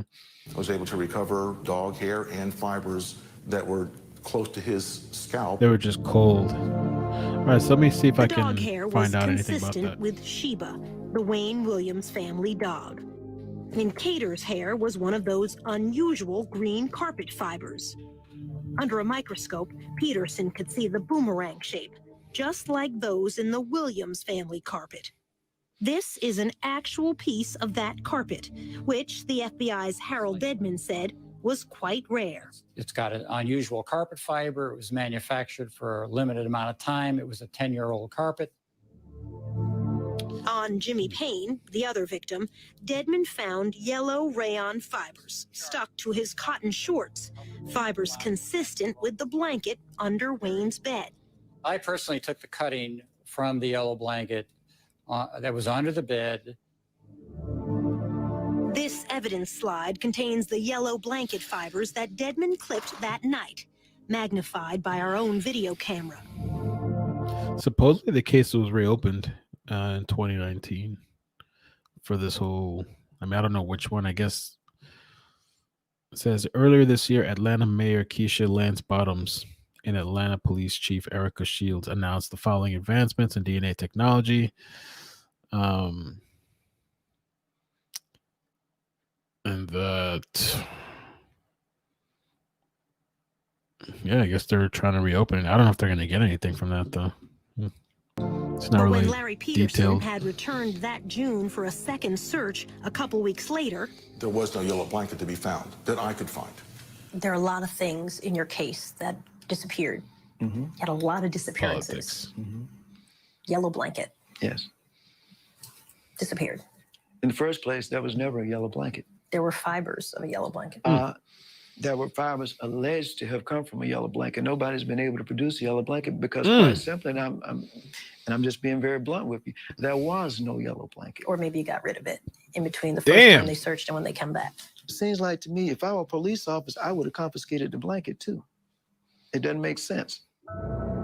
She's blunt. the prosecution was allowed to bring in 10 other deaths. Among them, Patrick Baltazar, Eric Middlebrooks, JoJo Bell, to try to show a pattern. This is a chart showing fibers that were recovered from the body of Patrick Baltazar. Fibers consistent with that blanket, with Wayne Williams' bedspread, the green carpet, hair from Wayne's dog, plus a leather jacket. The jacket was, as I recall, was hanging in his closet. And, Dedman told the jury, 2 human hairs were found inside Patrick Baltazar's shirt. These 2 hairs were consistent with originating from Williams. Then there was Eric. It's pretty crazy because I thought I mean, I don't know all the information on DNA, but I heard I thought even now, but I know back then hair DNA wasn't something that was really that accurate to match up to a specific person. Eric Middlebrooks. I'll have to look into that too. And the fibers stuck to his tennis shoe. This is a blow-up of those red fibers. The same kind were in a car Williams was driving that year. This puts Middlebrooks both in the interior and of the 79 Ford and the trunk of the 79 Ford. Did you ever meet any of the young men who were victims? No, I did not. Never met them once? No. Not once? No. It's incalculable, the odds that they were not in contact with him in his environment. The fiber evidence is your biggest obstacle. That fiber evidence may well have been manipulated in this case. Point blank and simple. Simply because they had a suspect, it was Wayne, and that manipulation, no doubt, has continued even after my trial and up until this point. There were just too many fibers placed on too many bodies. Mike Derham, in blue, seen here the night of the verdict, was one of the jurors. What would the chances be of finding the same, all of these fibers? The chances would be just astronomical. This witness, Robert Henry, did place Williams with the very last victim, Nathaniel Cater. Henry worked with Cater. He said he saw him leaving this theater with Wayne Williams on the night of the bridge incident. Henry has no doubt, even today, about what he saw. We were holding hands, you know, like what? Male and female. Well, if you're holding hand with one of my coworkers and both of you are males, what am I supposed to do? Turn my head? What? What's up, people? The next time I saw him, he was in the courtroom. When Wayne Williams took the stand, he swore he never met Nathaniel Cater. On the evening... They said they were holding hands together. What? Hold on. This would be just astronomical. This witness, Robert Henry, did place Williams with the very last victim, Nathaniel Cater. Henry worked with Cater. He said he saw him leaving this theater with Wayne Williams on the night of the bridge incident. Henry has no doubt, even today, about what he saw. We were holding hands, you know, like male and female. Well, if you're holding hand with one of my coworkers and both of you are males, what am I supposed to do? Turn my head? Oh, Jesus. The next time I saw him, he was in the courtroom. When Wayne Williams took the stand, he swore he never met Nathaniel Cater. On the evening Henry said he saw them, Wayne testified he was home, sick and asleep in bed. His mother and father, now deceased, backed him up. Homer Williams said he had the white station wagon until almost midnight. Under cross-examination, in his third day on the stand, Wayne Williams blew up at prosecutor Jack Mallard. That morning, he was a complete different person. Immediately, he started attacking. He came out of the chute like a bull. When he said, you want the real Wayne Williams, you've got him. I think all of us, the jury, understood that, yeah. I was probably my own worst enemy. I was an arrogant, bus-headed idiot at the time, and I played right into these people's hands. I could see almost the shock in the jurors' faces if they said, my God, is this the same Wayne that was up here yesterday? I could see that. Patrick Baltazar's stepmother was watching in court that day. I'm like, this man gotta be crazy. This man, I mean, it's like he's saying, you know, yeah, I killed him, but you better prove it. You know, can you prove it? He was doing everything he can to outsmart everybody. And it was like, I did it, but can you prove I did it? Camille Bell, Youssef's mother, believed Wayne to be innocent. She feels that last day on the witness stand convicted him. And then when he flared off, then they were ready to say, well, okay, so he does have fire. When you got angry with the prosecutor, you said, you're a drop shot. I called him a drop shot. What's a drop shot? What's that mean? Quite simply, in our vernacular, a drop shot is a guy who's not worth much of anything. You know, just drop him and shoot him and get him out of the way. In other words, you're useless. We reminded Wayne that he also called poor black children on the streets the same thing, drop shots. That does not make me a murderer simply because I said somebody is a drop shot or because I called him a drop shot. That does not make Wayne Williams a murderer because I say somebody is a street urchin. You know, come on, we're talking about murder. The fact is, I didn't kill anybody. There was like rumors that maybe he was like struggling with sexuality or something like that, or identity, but I don't know if that was, you know, any truth to that. And so maybe that was why he was killing or something. The jury didn't come back until late the second evening. The verdict, guilty, on both counts of murdering the two adults, Cater and Payne.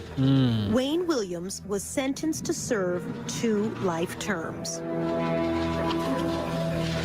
People only wanted to look at the negative side because they wanted in their heart for this case to be over and for Wayne to be the Atlanta monster. They wanted closure at any cost. Leaving court, Homer Williams walked by the prosecutor's table. He looked at us and called us sons of bitches. Still to come, no verdict in the deaths of any of the children. Even if it takes 30 trials, I don't care. Prove it.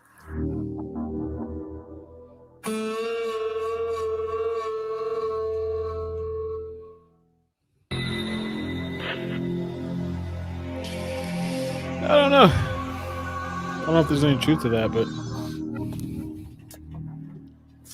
Defense attorney Mary Welcome did not expect the guilty verdict. I was crestfallen. So why do you think the jury convicted him?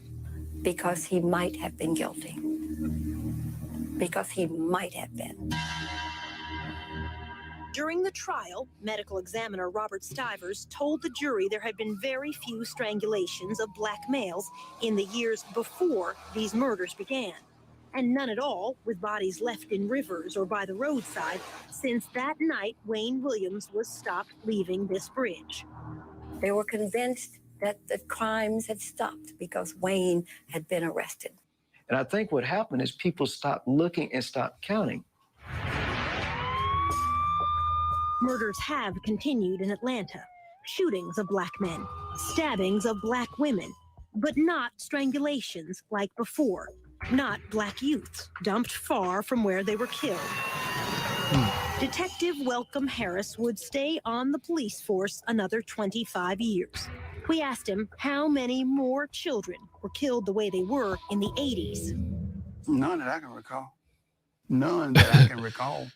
No, he's still locked up. Wayne Williams' appeals would drag on for years. He almost won the first one. Georgia Supreme Court Justice George Smith helped a colleague write a ruling that would have reversed the verdict. He would have found that the evidence didn't support a conviction. That's what he did find originally. But the 5 other justices resisted. When we met, they pitched a royal fit. They were not going to overturn the conviction. The 5 of them would. In the end, all the justices, except Smith, agreed to uphold the conviction. Wayne Williams said the court was bullied into making its U-turn. I think the pressure came from as high as the White House, and we'll leave it at that. Not so, said George Smith, now retired from the court, but still practicing law in his 90s. I can't imagine that had happened in a case like this. I can't imagine it happened in any case, but certainly this case, it didn't reach to the White House. Smith. Crimes continued, but not of the type of the whole strangulation thing. I mean, it's possible somebody could have just changed their MO. Did write a dissenting opinion. He said the fiber evidence fell short of scientific certainty, and the prosecution should not have been allowed to use the so-called pattern evidence on 10 other murders. I said the only similarity in the crimes in this case is the fact that all of them were dead. Smith was denounced on the floor of the Georgia legislature. Can you guys mention, somebody was talking in the chat about Wayne, that there's a thing called Mindhunter. I've seen Mindhunter before, and I don't know if each episode's a different story or if it's each season. Mindhunter has 2 seasons. I'm gonna keep playing this. Let me check it out. I'll tell you guys right now. I was an N lover. You know what the N stands for? Mary Welcome agreed when Justice Smith wrote the defense attorneys were ineffective. We were rendered ineffective. We were rendered incompetent because of the lack of funds, lack of time, and the lack of resources. Absolutely. Things did go wrong in the trial that should not have. An ambulance driver suggested an explosive motive for Wayne Williams. This from CNN's report at the time.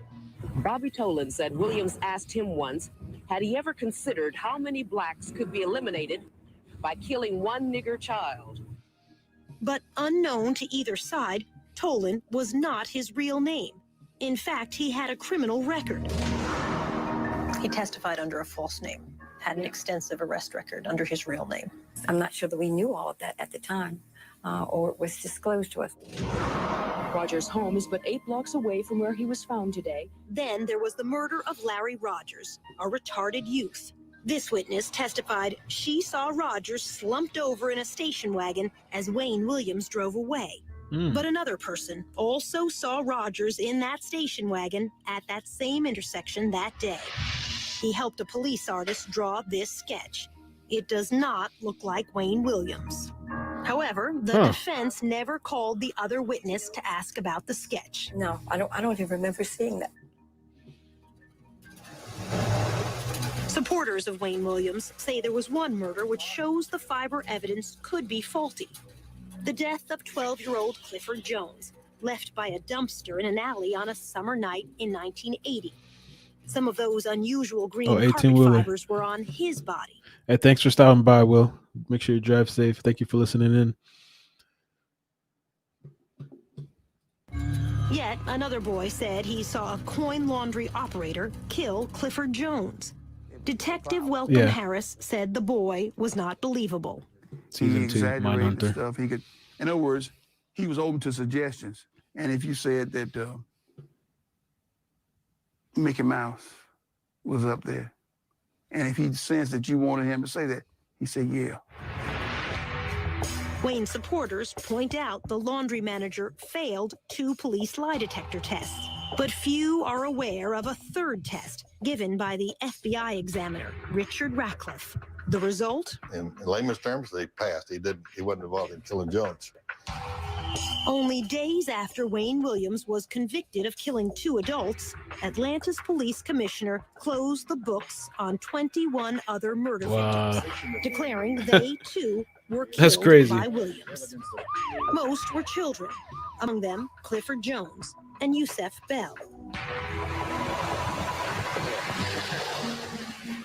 But without trials, the mothers were left without a verdict, one way or the other, in the deaths of all of the children. Camille Bell. Even if it takes 30 trials, I don't care. Prove it. The prosecutor's answer, it would serve no purpose. You can only serve one life sentence.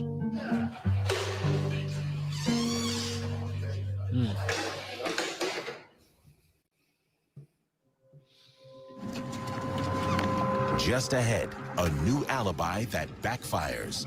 He was out that night, no question in my mind. He was not at home. He was out and about. And after all these years, new DNA evidence. Then it probably would exclude 98% or so of the people in the world. Oh, damn. Let's see what's coming up.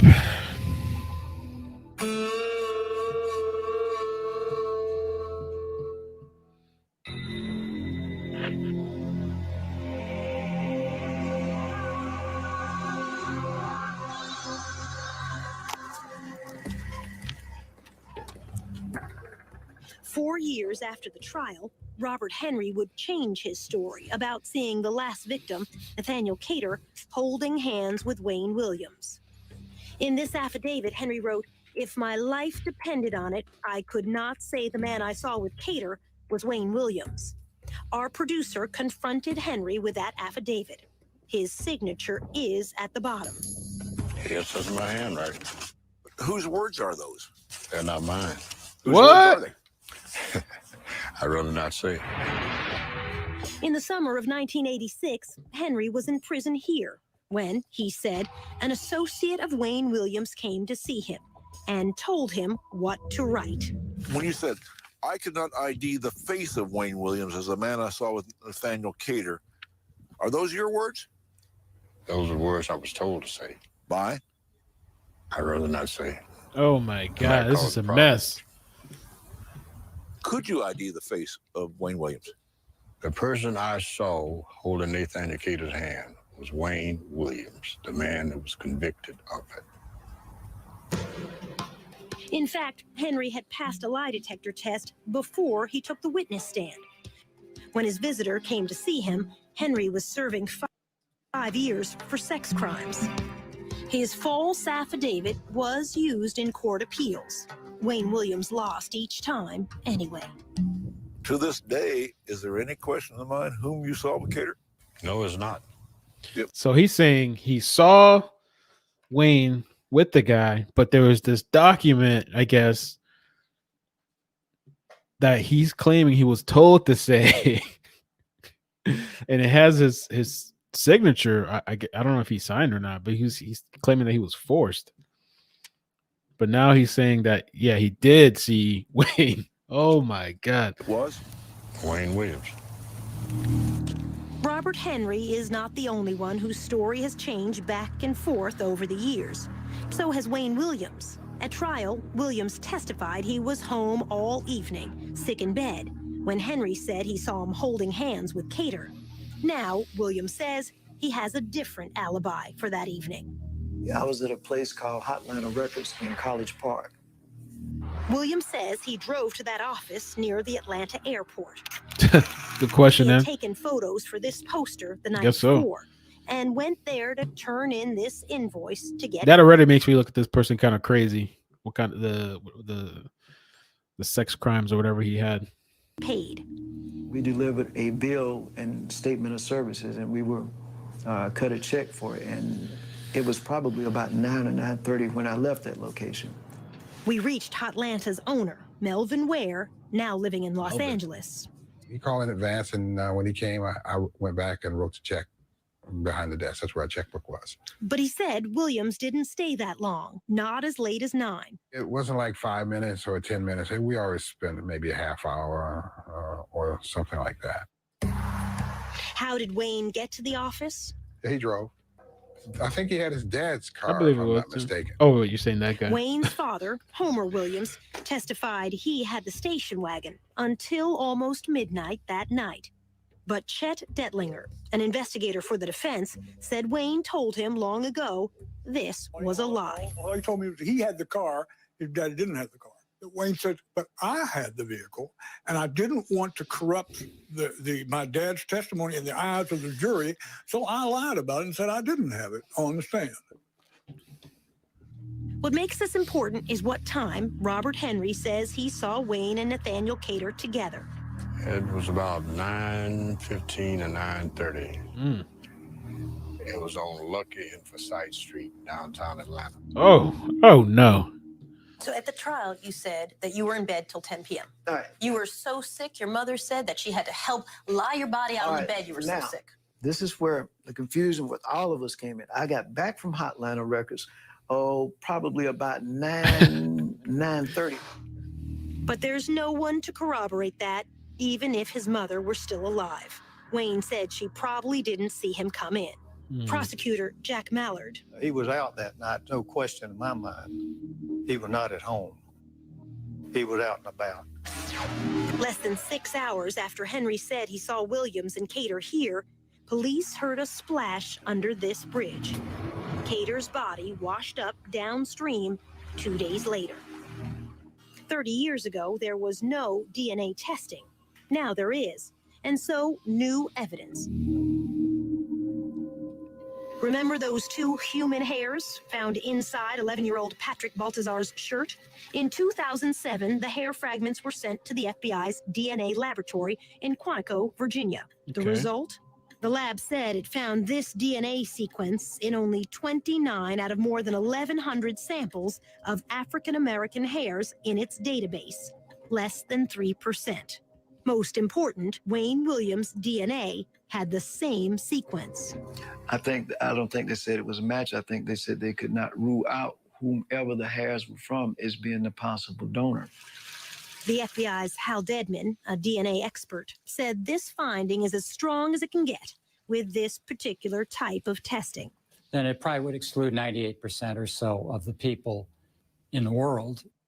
Did you kill 11-year-old Patrick Baltazar? I did not kill Patrick Baltazar or anybody else. Did you ever meet Patrick Baltazar? No, I did not. Never been in contact with that kid? I don't even know a Patrick Baltazar. We offered to show the DNA findings to the stepmother, Sheila Baltazar. I can't read it. Please don't make me read it.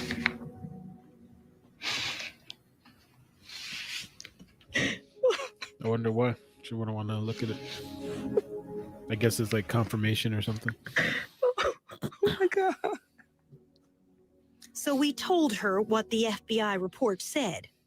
Wayne Williams cannot be excluded as the cannot source be excluded. of those two hairs. Well, she listened.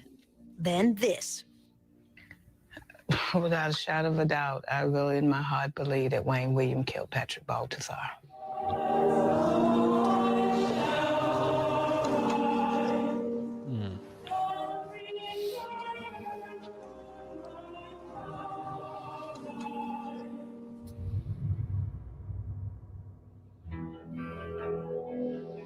Next, trained to kill. Were you trained in unarmed combat techniques? Could you think we grab saw somebody this. bigger than yourself, put them in a chokehold? I'm sure there are other things in unarmed combat besides putting somebody in a chokehold.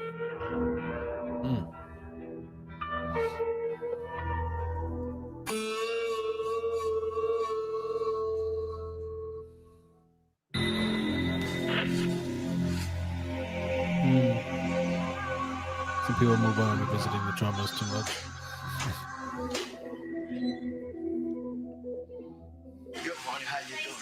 When we returned to prison for our final interview with Wayne Williams, It's we kind of like a. Well, I mean, I don't know what he was like back then, but he was like a kind of skinny guy. had one Just because somebody's skinny doesn't mean that's not strong. question he was He's not really strong. expecting. Step What Brother was Wayne pretty had strong. written about Skinny as being hell recruited for back then. espionage training as a teenager. At a secret government camp hidden in the woods near this North Georgia lake, where he was given what could amount to a license to kill. It's called Finding Myself. What's Finding Myself? It reads like an autobiography. Go ahead. I'm listening. I'm still trying to see. It's a account of your CIA training. We're not going to get into that. Why not? We're not going to get into that. I got a copy of it. Yeah, but we're not going to get into that. Why not? You're just simply not going to get into that. By his account, Wayne was fresh out of high school, just 18 years old, when he was approached by an associate of an old World War II spy living in the Atlanta area and was initiated into a secret world. You're not going to answer a single question on this. No, ma'am. Is it fake? No. Is it fictional writing? No. Did you work for the CIA? We're not going to get into that. In these pages, he said he spent his summer weekends in those woods, learning how to handle plastic explosives, hand grenades, and something even more chilling. So I'll do the talking part and you can answer what part of it you want. You write how you fired rifles, submachine guns, handled assault weapons, grenade launchers, C4, learned unarmed combat techniques through this training group over weekends. Is it true or Sarah, is it thanks false? for joining. We're not going to comment on When that. you're 19 years old, you're saying you work for the CIA. You've been recruited. I'll let the document speak for itself. I'm not going to comment on that. Did you work for the CIA? I cannot comment on that. Copyright 1992 by Wayne Williams. Oh, he said it himself. Is this an autobiography? I cannot comment on that.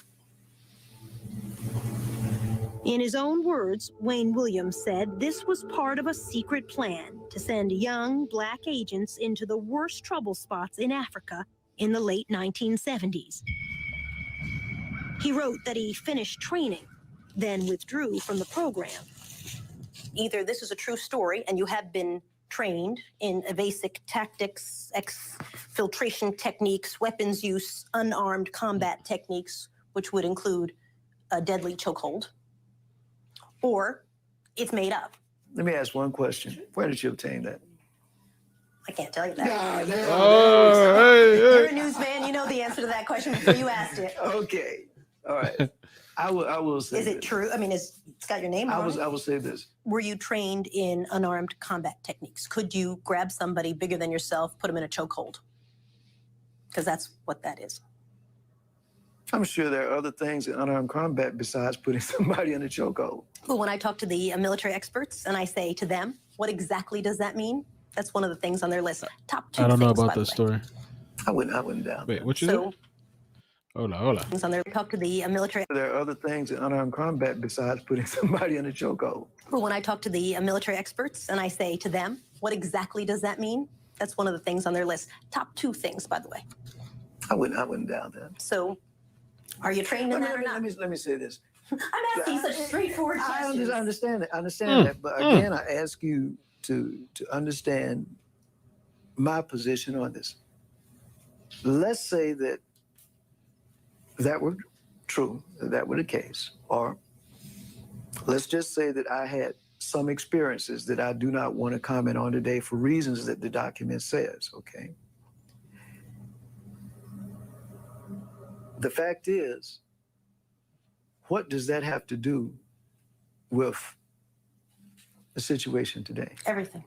You tell me. It has everything to do with it. Oh. A big part of the conversation when I talked to your lawyers was, could Wayne Williams grab somebody?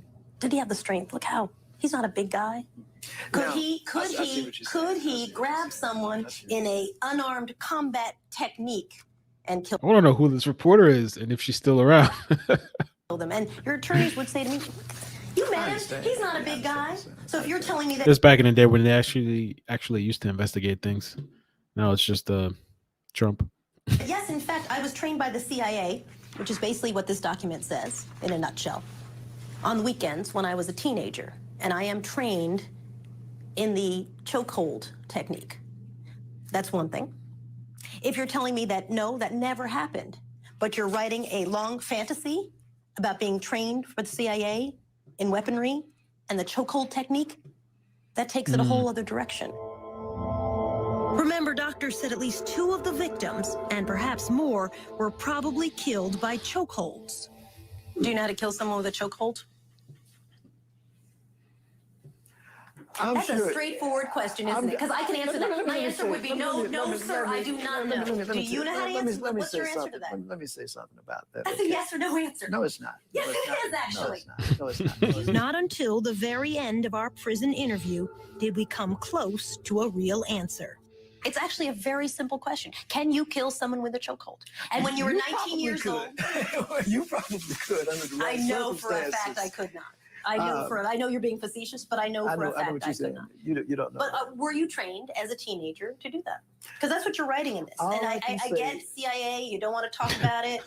It's all off the record. Let me state this for the record. Okay. I think in the paper that you have, and I will say this, that it says that there was contact with a certain program.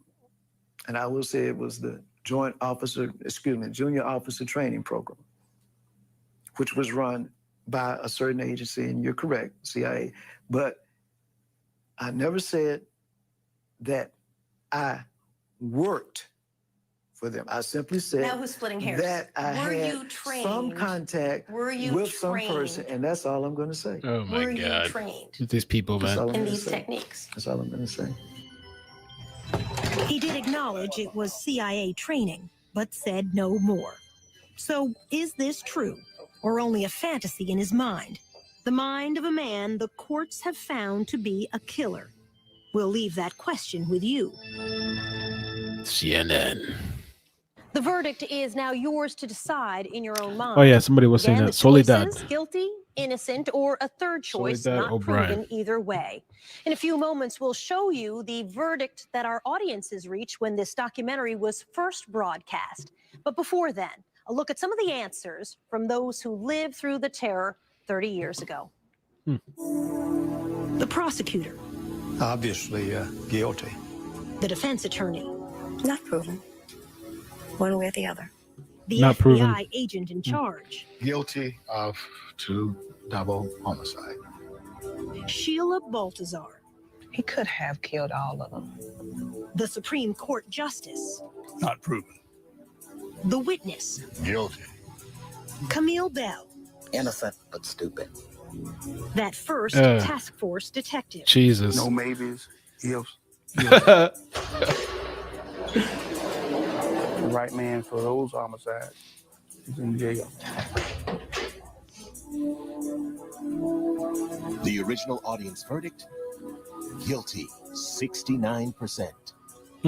Innocent, 4%. Not proven either Jesus, way, Lord Almighty.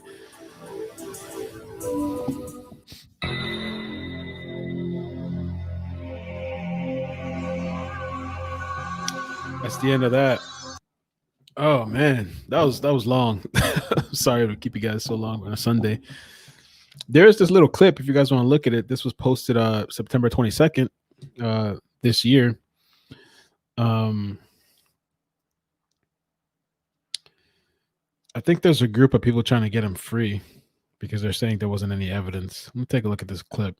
Take a look at the widely believed as the man who terrorized Atlanta neighborhood. Oh Lord. Oh, we gotta watch the ad. Hey, don't forget to vote. Or maybe you don't believe in voting. There's some people that don't want to vote.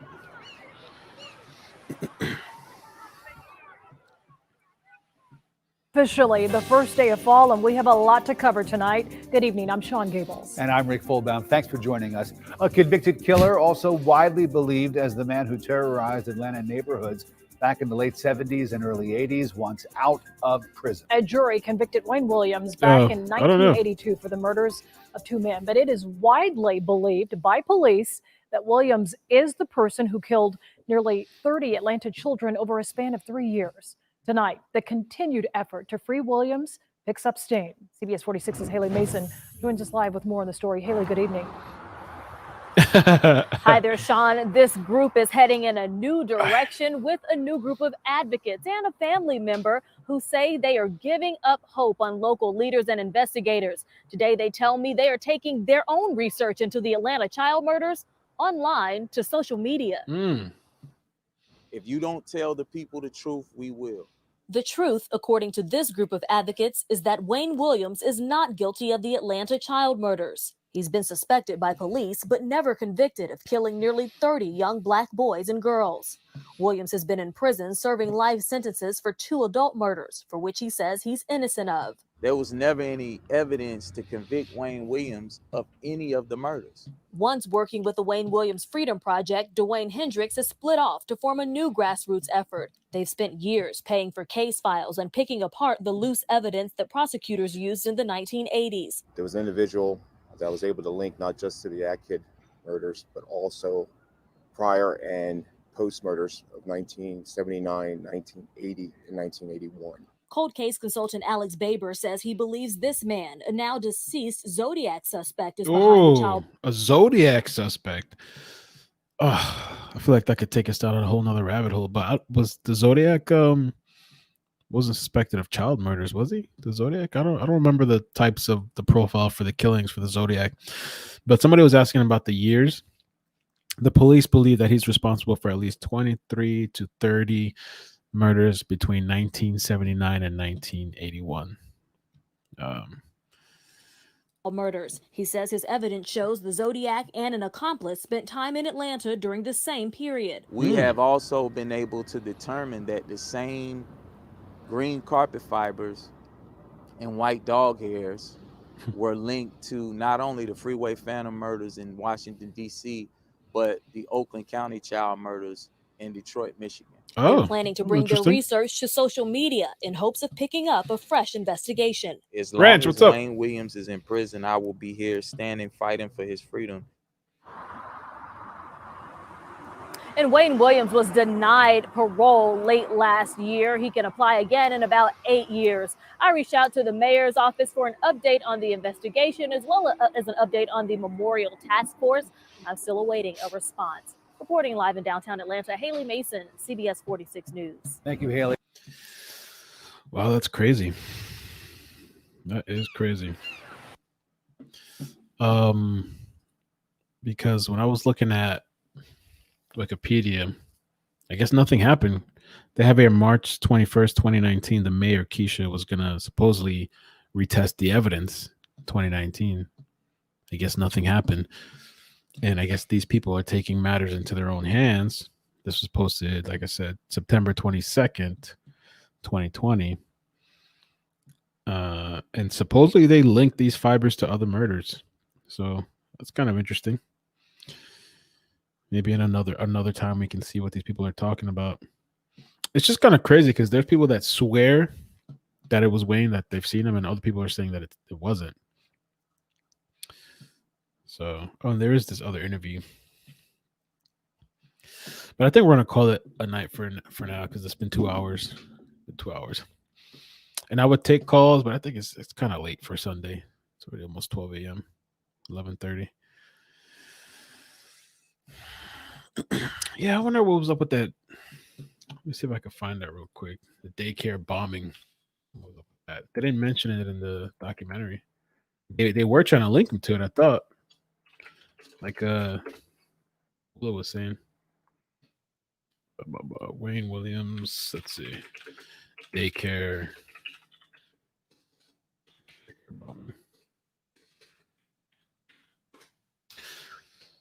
Just to see if they have anything on it, but I don't think they do.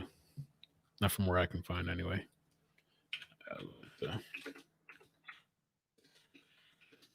I'm pretty sure there's other documentaries that talk about it. But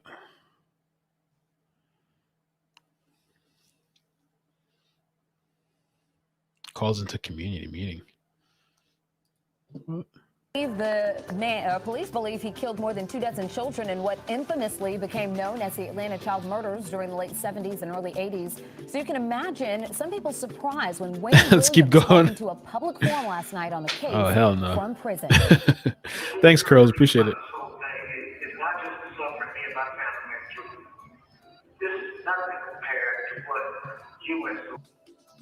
Williams is serving time for killing 2 men, but prosecutors never charged him in the children's cases, worried about the toll the trials would take on the victims' families. The city of Atlanta recently announced it would re-examine the evidence in those cases after 11 Live's Naeem Abdullahi's exclusive coverage of the investigation.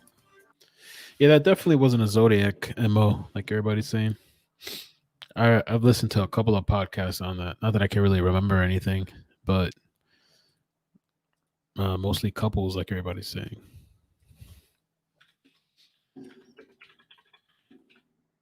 Isn't he the one too that like killed somebody? I think in a taxi cab. Zodiac. I think he killed somebody in a taxi cab. That was kind of crazy. He was bold. Or it's somebody else I'm thinking of. Yeah, taxi driver.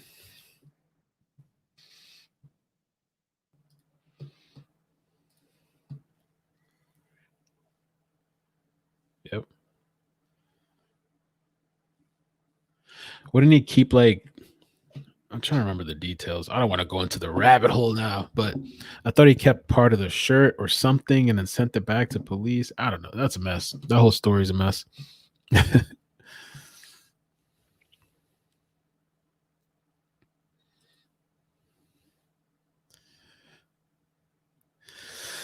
That whole Netflix thing, I'm still kind of confused. There's parts. See, on the 6th episode of season 2, FBI agent Holden Ford and the Atlanta Police Department are conducting a search on Rockdale. As press and onlookers rush towards the police activity, Williams runs up and photographs the FBI agents. I think I saw season 1, and I think I remember that. The scene ends quickly, and no added attention is given to Williams at the time, but the viewers who are already familiar with the Atlanta child murders and Wayne Williams recognized it. Okay. So I think it starts in season 2. I'm not sure if it's the entire season, but he's like referenced a little bit in season 1. I remember that. At least I can show you the screenshot or the article. But season 2 is where I guess it picks up from there. I'm not too sure. But there's an actual. So Mula, you watched the Netflix document? Are we talking about Mindhunter? That they actually do all the times and dates and all that stuff on season 2? Maybe he killed 2 adult males he was involved with because they knew and helped. I don't know. It's a good question. What's up, Marlo, Chicago? Chirac.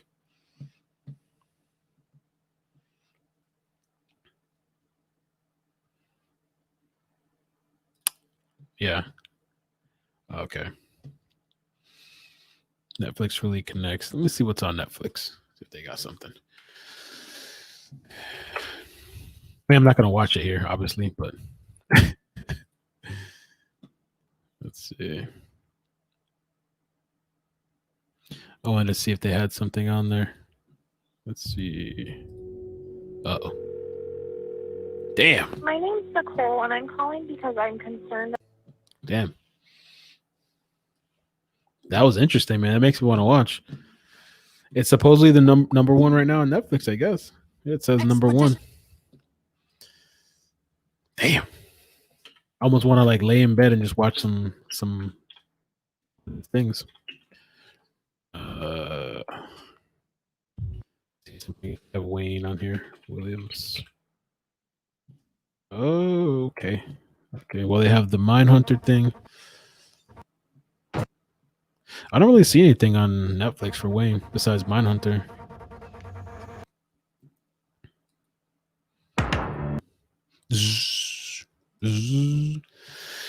Yeah, I should probably cut it. I sometimes do late night streams or just hang out everybody, but I think we'll cut it for tonight.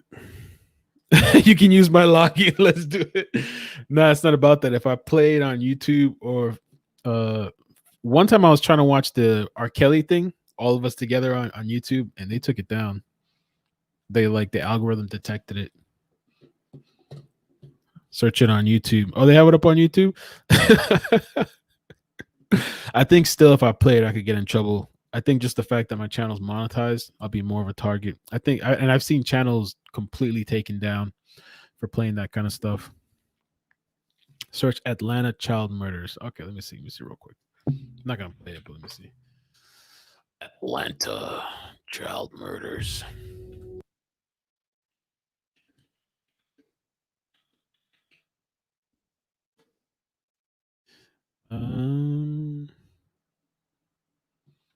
Let me show you what shows up. I don't even see it. This is what pops up for me. Nothing on Netflix, unless it's under a different name. I Am a Killer, Uncorked, Ted Bundy. So it pops up when I type it in. Yeah, no, we're not gonna get the channel shut down. But we could do something sometime. I thought about that one time, like a movie night kind of thing. But the problem is finding something to play. I mean, I think YouTube has free stuff, but it's probably corny free stuff.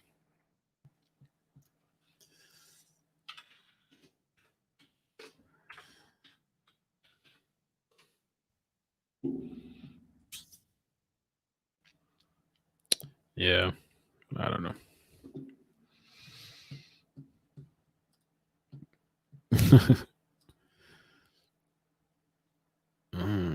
Half of the content on Netflix. Yeah, that's true. Is YouTube creators' work that Netflix stole? I didn't know that. I'm not surprised though, but I didn't know that. Yeah.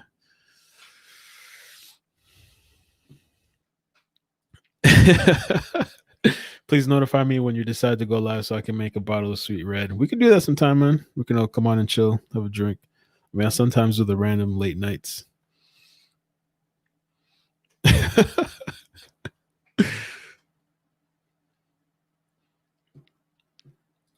He's only in an episode of a show not named after.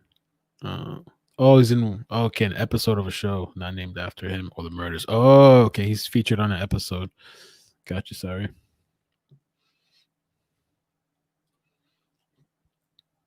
I used to watch Netflix. Used to have this thing back in the day where I used to game with my friends on Netflix on the Xbox. Used to have this thing where you could join in as a party, and then everybody puts on their headphones and like the little microphone thing. Everybody's just chilling, relaxing, and one person controls it, and it shows like it's like a movie theater. It's like a virtual thing, but it was really funny because you can give your commentary, and everybody's like kicking back, relaxing, kind of drinking and laughing, and be watching one of the crazy movies that me and my friends watched was another movie that somebody recommended to me, but it was crazy. It was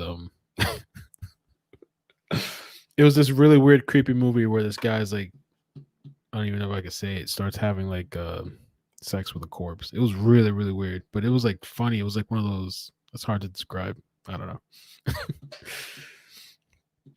This guy worked in one of those things where all these dead bodies, and he was like a weirdo. And then one day out of nowhere, he starts doing that. It was kind of like,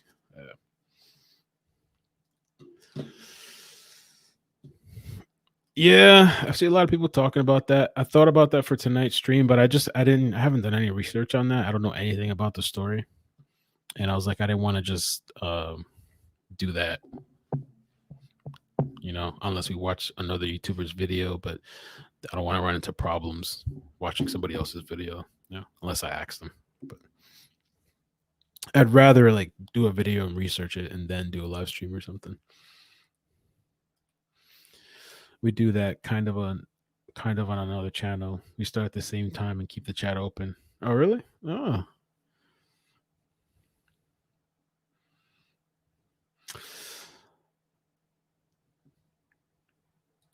Amazon Prime. I do have Amazon Prime. When I was playing the R. Kelly thing, it was on Amazon Prime, and they shut the video down, the live stream.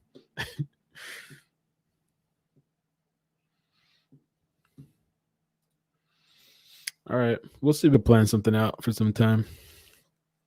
To something that'll be interesting.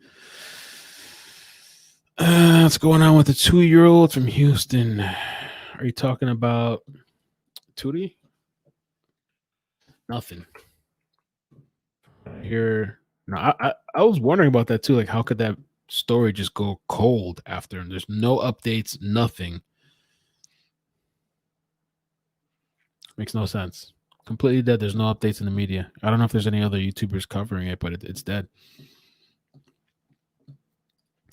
All right, Suzanne Morphy, if that's how you say it.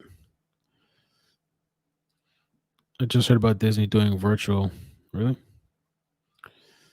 Yeah, maybe we could do that. We'll see. Credit the other YouTuber. It'll be fine.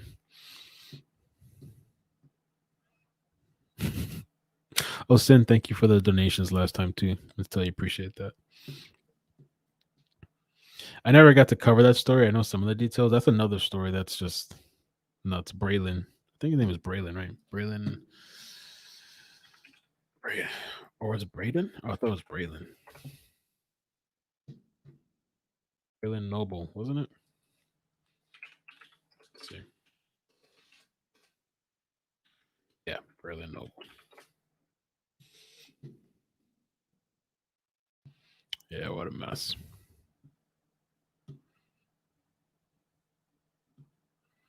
Yeah, Tootie is her nickname. Malia Bass is her name. Or yeah, Bass. Yeah, that's the thing. Everybody's already covered the Morphe thing, and I'm already so late into it. Just kind of like, I sometimes don't like to hop on after the fact on something that's been so overly covered so many times, But I think it is a story that's progressing.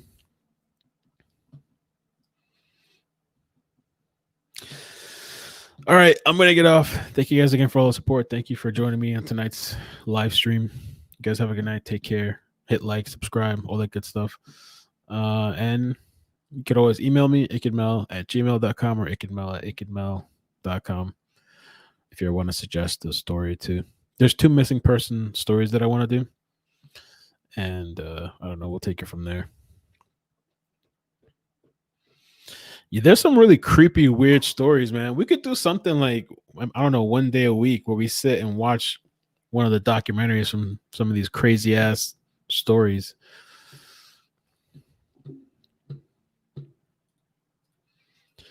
Check tonight's topic on YouTube. They have the original series of Atlanta. Oh, okay. Atlanta child murders. Good night, people. Peace. Take care. Be safe. Especially with the COVID stuff going on. You guys, yo. Oh my God. You're like keeping me. Thank you, Sin. I appreciate that. Thank you so much. And for your previous donations. Oh, let me look on the YouTube thing so I can see the sticker. I don't see it in StreamYard. There we go. All right. Good night. Thank you guys. Peace. Peace. 5 more minutes. Good night. Thank you, Curls, for joining tonight and subscribing. Peace.